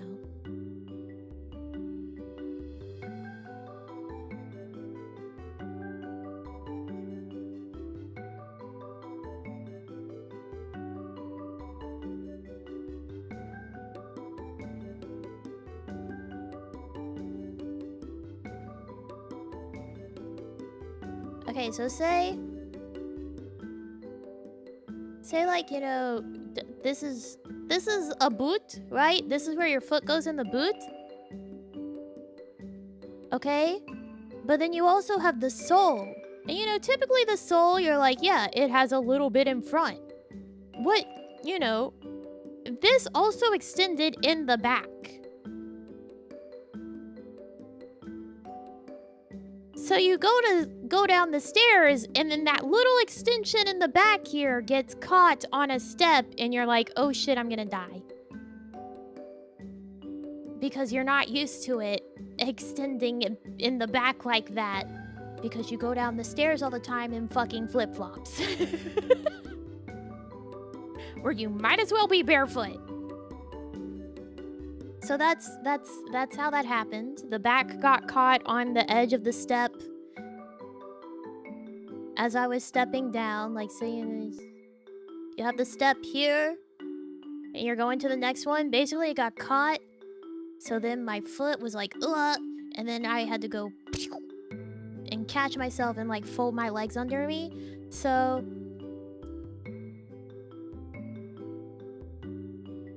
I don't want to say skill issue. I'm not, like I said, I'm not good at like walking and being alive, guys.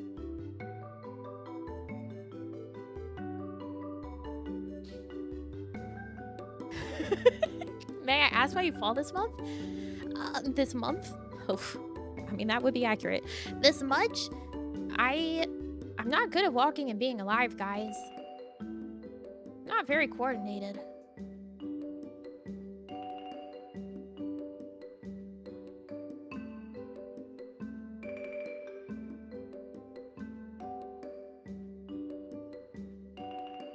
I have always been and will always be clumsy. It's not like a haha quirky girl thing. I am constantly living like this.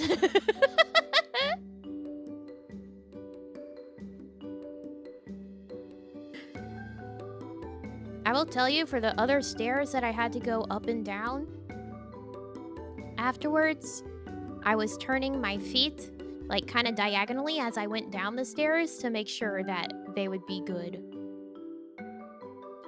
I learned my lesson. I said, oh boy, I don't know how to walk downstairs in these shoes because I don't know the spacing on them yet.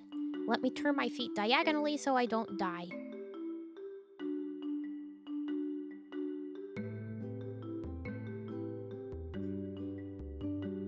Are the stairs too narrow? No. I don't wear those boots very often, so I don't know the spacing on them. Little bruises and scrapes all the time. Not really scrapes, but I do have bruises, and I'm like, when did I get that? Learning how to fall good instead of walking better? Here's the thing. Learning how to walk better isn't going to save you. There is always a chance you're gonna fall. Learning how to fall properly, that'll save your life. Like one time in gym class, we were doing shuttlecock races. Haha, hee hee, shuttlecock. And when I went to bend to pick up the shuttlecock and then run back, I was not able to get my balance back under me properly. And so after a few steps, I realized that was happening and I was hitting the floor. I slid. I hit the floor and I slid a few feet. I'm not gonna lie. But I didn't get hurt. Why? Because I know when I'm falling, I need to focus on keeping my head off the ground, and I need to pull my arms into my chest so that I don't try to catch myself and break a wrist. I was fine. I was able to get back up and keep going. I didn't bust my head open. I didn't break my wrist because I know how to fall. If you don't know how to fall, you know what you're gonna do? Fucking break your wrist. Learning how to fall properly is so important. You also want to fall on your side, like onto your thigh, on the side of your thigh. You don't want to fall like on your front. You don't want to fall on your butt because you can break your tailbone. So when I realized I was falling, you know, I pulled my arms in, I twisted, I hit like my shoulder, not like my shoulder, but like the soft part of your arm, and then the side of your thigh. You slide, your head's good, your wrists aren't broken. You're fine, you get up. Have you ever broken a bone? Nope. I did not. Have never. Because I know how to fall.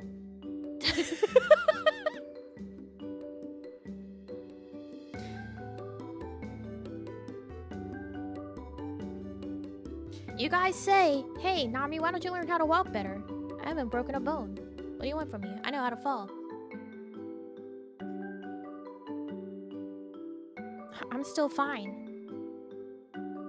I bet you think you know how to walk better and have broken a bone.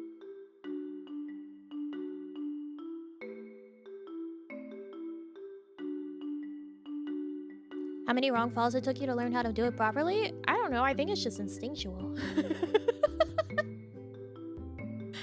I think it's just instinctual. You fall a bunch and you know, hey, don't do that because it hurt. Falling this way and it's not as bad. It's not like I'm sitting there thinking it through when I'm falling.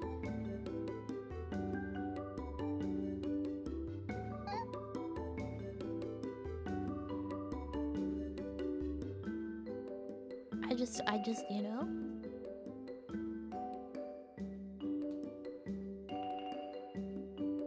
It's like a cat.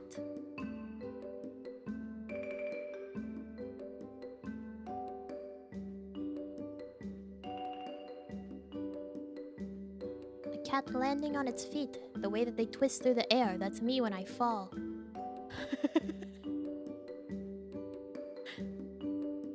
You think you'd be able to pass that roadside test where officers make drunk drivers walk in a straight line? I probably couldn't do that sober. Truthfully?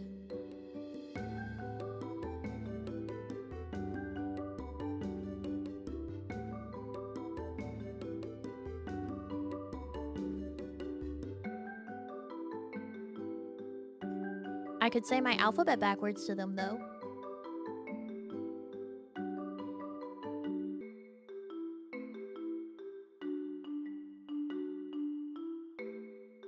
When you drive? Nah.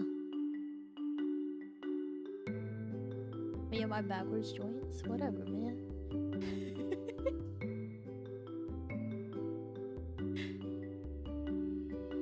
ZYXWVUTSRQPONMLK JIHGFEDCBA.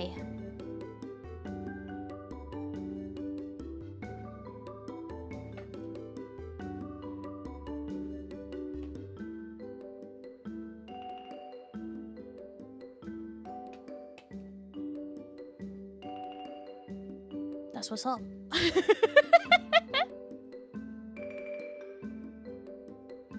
Can I walk? No, but I can do that.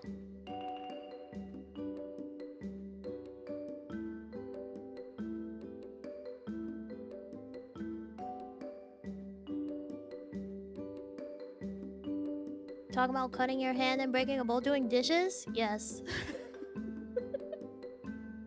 I was trying to wash my bowl and it started to fall, and instinctually I tried to catch it on the edge of the sink. Don't do that.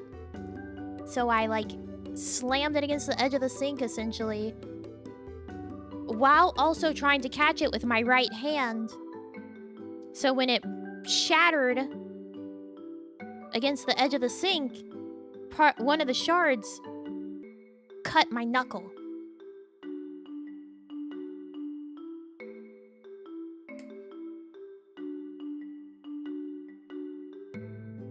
From 1 to 10, how much of a functional human being do you consider yourself?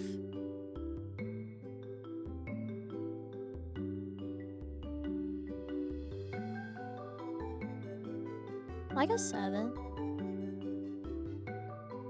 I thought about a 6, but I can cook and clean and feed myself and keep myself alive. So I'd say a 7. I'm just unfortunate. I've lived alone. I'm functional. just unfortunate. And I have taffy for joints.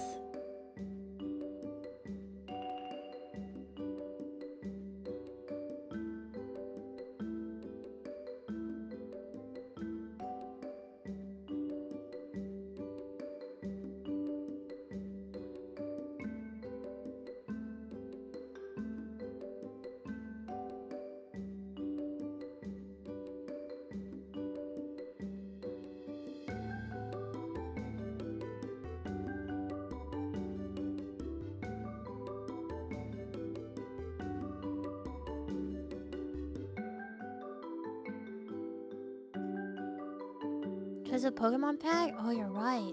Maybe that's what I was gonna die. It's the stairs.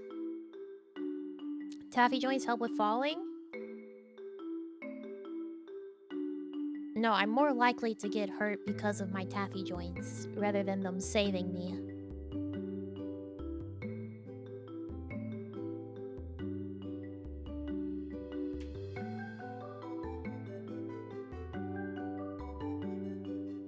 Like, I'm more likely to accidentally hyperextend something and not realize it because of the taffy joints.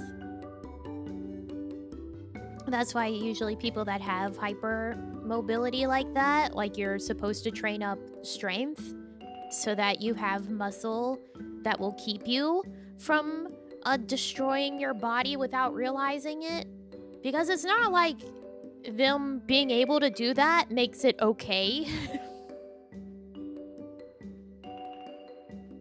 It doesn't make it okay just because it can do that. No, it's still bad for you.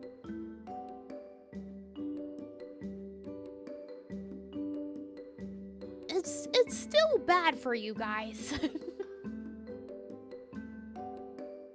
Just because the body can do that doesn't mean that it should. Do you do that? It's strength training?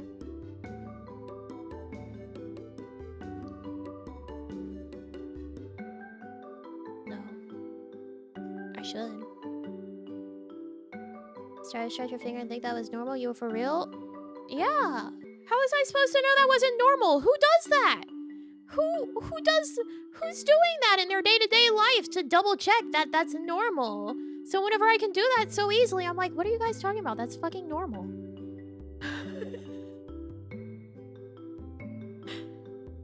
People around me aren't trying to do that 24/7, you know?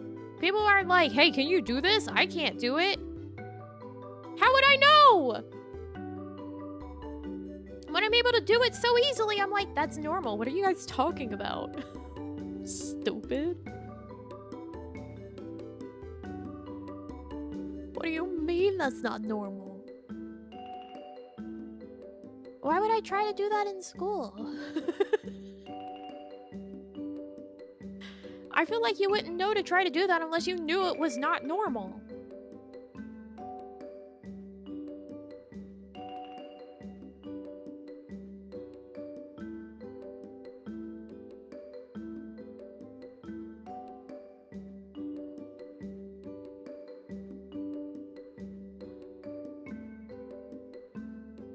No, I didn't know it was not normal.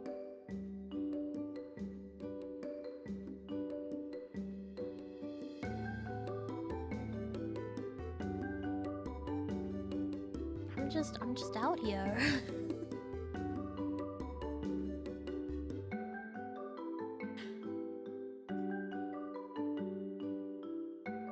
I knew my knees were fucked up. I didn't know about the rest of it. And I thought for the longest time that my knees were fucked up because whenever I was little, we had a trampoline. And one time I got double bounced and I locked my knees on the way down and my knees, like... It was bad. That shit hurt.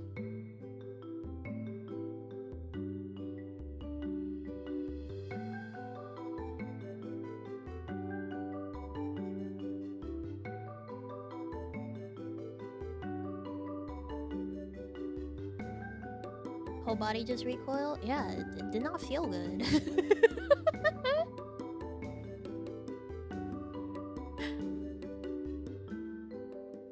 Yeah, Yeah, I landed with them locked, yeah. Flamingo knee movement? I mean, not to that degree. But they do go back.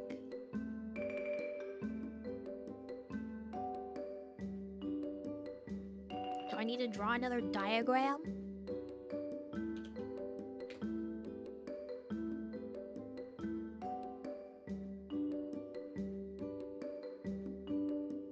I'm being grumbled at. I'm glad you're here. Is it because all the talk of the ways I've been injured and could have perished?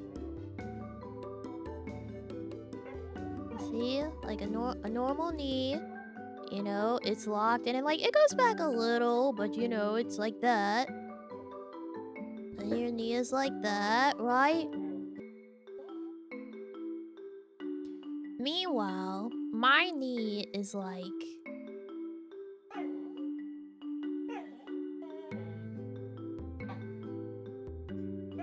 more like that.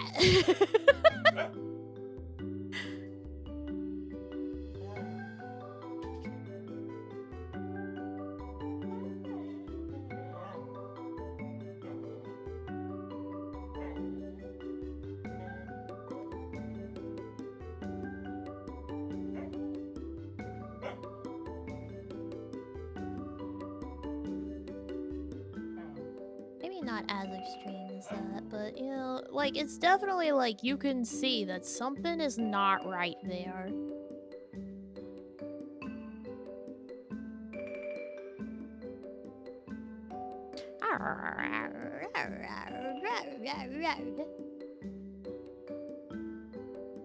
No wonder you can't walk. Actually, for a while, my knees were so bad that they would just like randomly pop backwards sometimes when I was walking and I'd be on the fucking ground. that shit hurted. It was always like that? I don't know.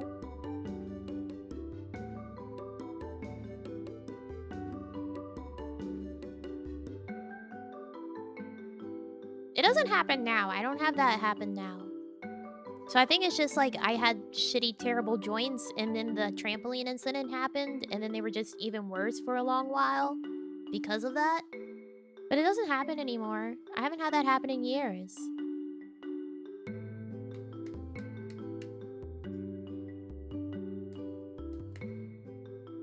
When was the last time you went for a medical checkup?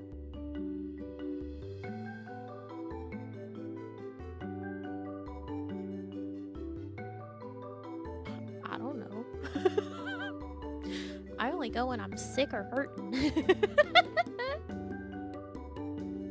America.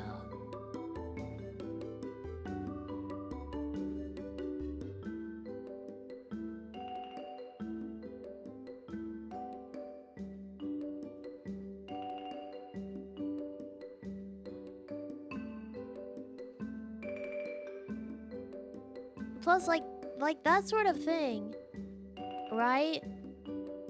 Like, dealing with hypermobility, that's something that you gotta go to, like, specialist for.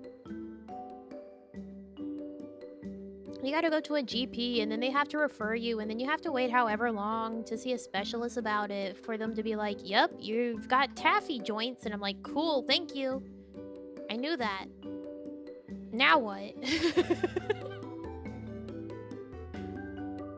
Now what?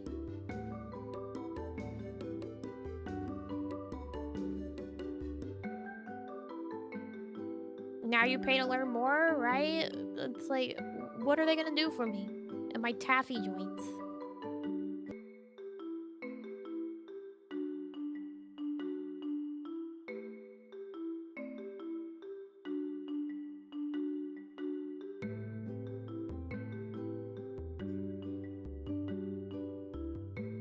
Joint juice?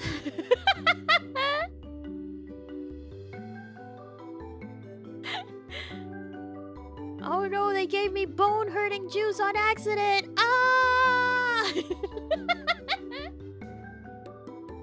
No!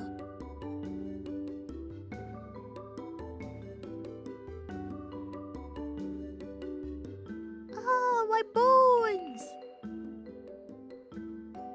They gave me bone hurting juice!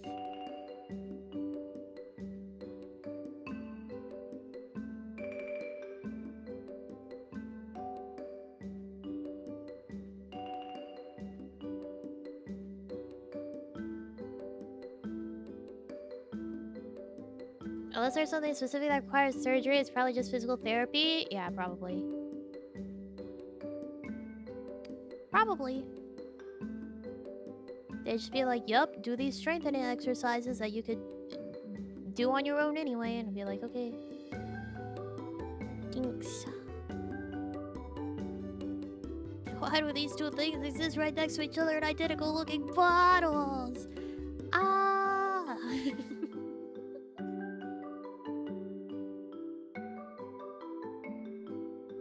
It's whatever, man.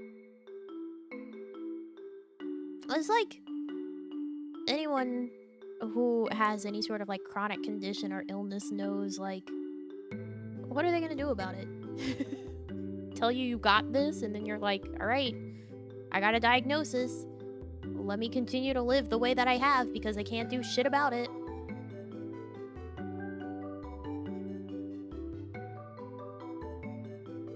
Plus, then you have to fight the fucking medical system.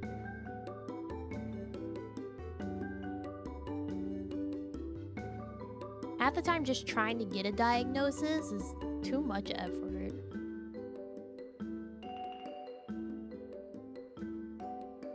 Especially if you're a woman.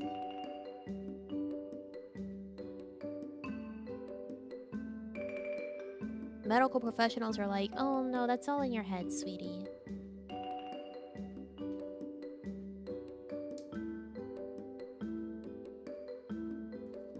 It's just your PMS. It's all in your head. You're like, okay, thank you. Women are just more flexible and men don't worry about it. That is the sort of shit that would be said, yeah. Women are constantly invalidated when it comes to getting medical help.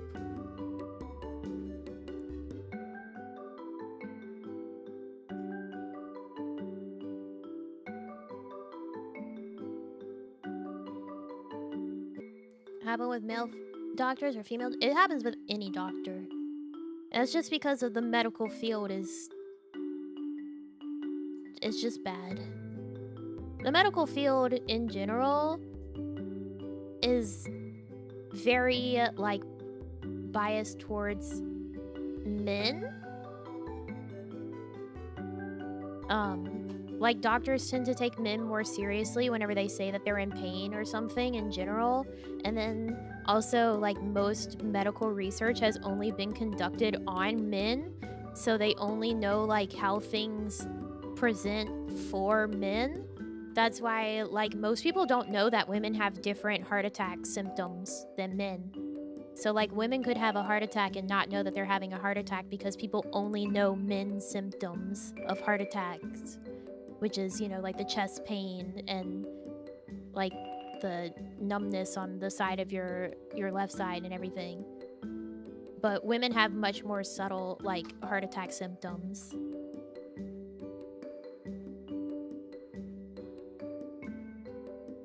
What are the female symptoms? Stuff like jaw pain, headaches, shortness of breath, I think. Like, women can have a heart attack without having chest pain.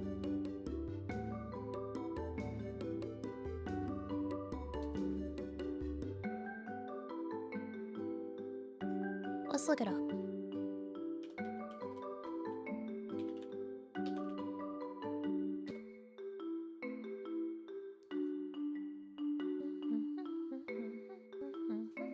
Yeah, so like men will have like sweating, pain in chest, arms, neck, or jaw, shortness of breath, heartburn, or indigestion, while women will typically have something more like dizziness, uncomfortable pain between shoulder blades, shortness of breath, indigestion or gas-like pain, and then unexplained fatigue and sleep disturbances.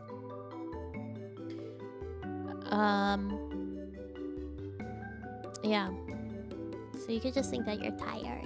You're tired and dizzy.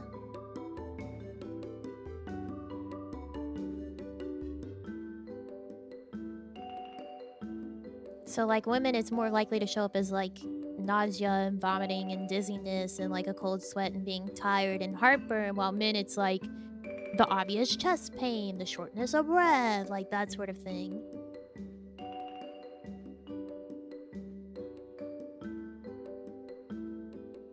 Family has to deal with a lot of this too. There just seems to be this base assumption that women are either making it up or just suffering from general weakness not worth looking into. Yep.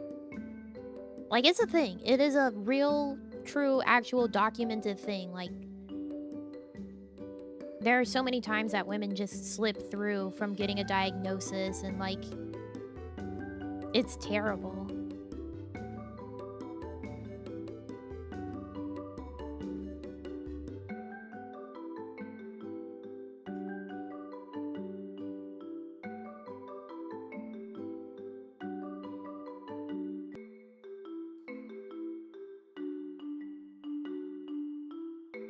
Even though, like, they'll be like, oh, she's probably just making it up, you know, it's probably in your head, even though women typically have a much higher pain tolerance than men.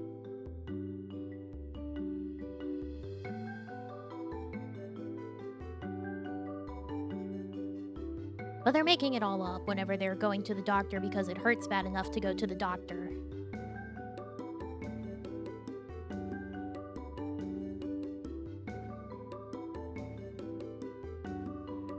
Happened with my mom with a blood clot in her leg. Yup.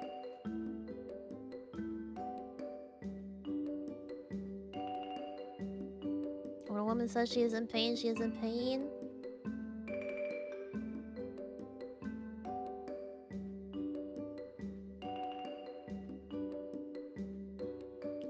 Yup.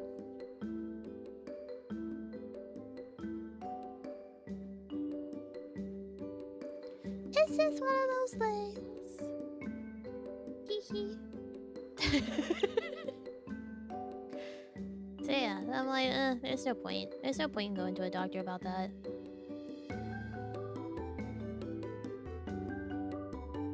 Guess it doesn't happen here? Oh, it probably happens. I'm pretty sure it's just something that happens, like, everywhere. Because of the fact that the medical field has always been so based on men and, like, studying men. It's just, like, the fact that even with, like, ADHD and autism and stuff like that, a lot of girls never get diagnosed for it because of the fact that most of the like signs that people and professionals look for are associated with how it presents for little boys rather than in girls. So, like, girls just slip through the cracks everywhere with that.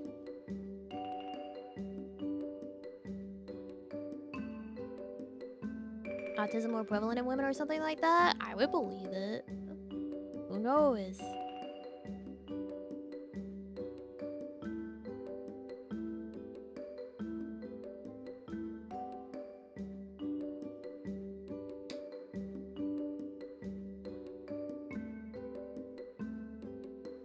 Who knows? We'll never really know for certain because people slip through the cracks on being diagnosed when they're younger. And then it costs thousands and thousands of dollars to get a diagnosis when you're older if you want to find one or get one. And then, like, half the time, is it really worth getting?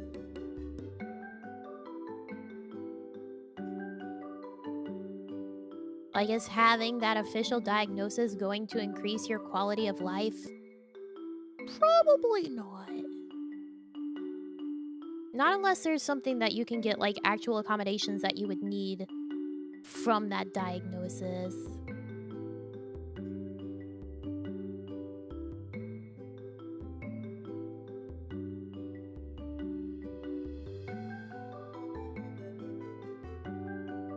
I'm being stared at.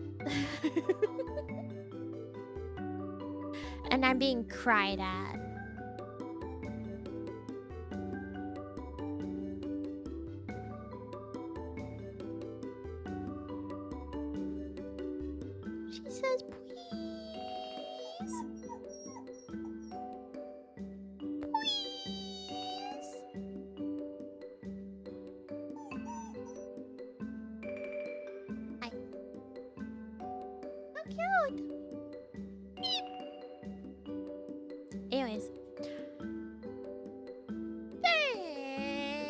thank you for coming by today and watching the movie with me. Please have a wonderful rest of your day or night. Aru, indeed, wherever you are. I'm gonna go not fall down the stairs.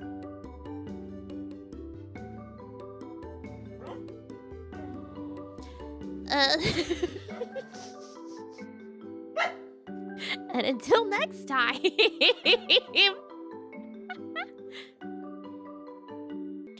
I love you all so much. Squirrely, do you love them too? I don't know. Take that as you will. And I'll see... Oh, wait. I gotta set up the redirect. Haha.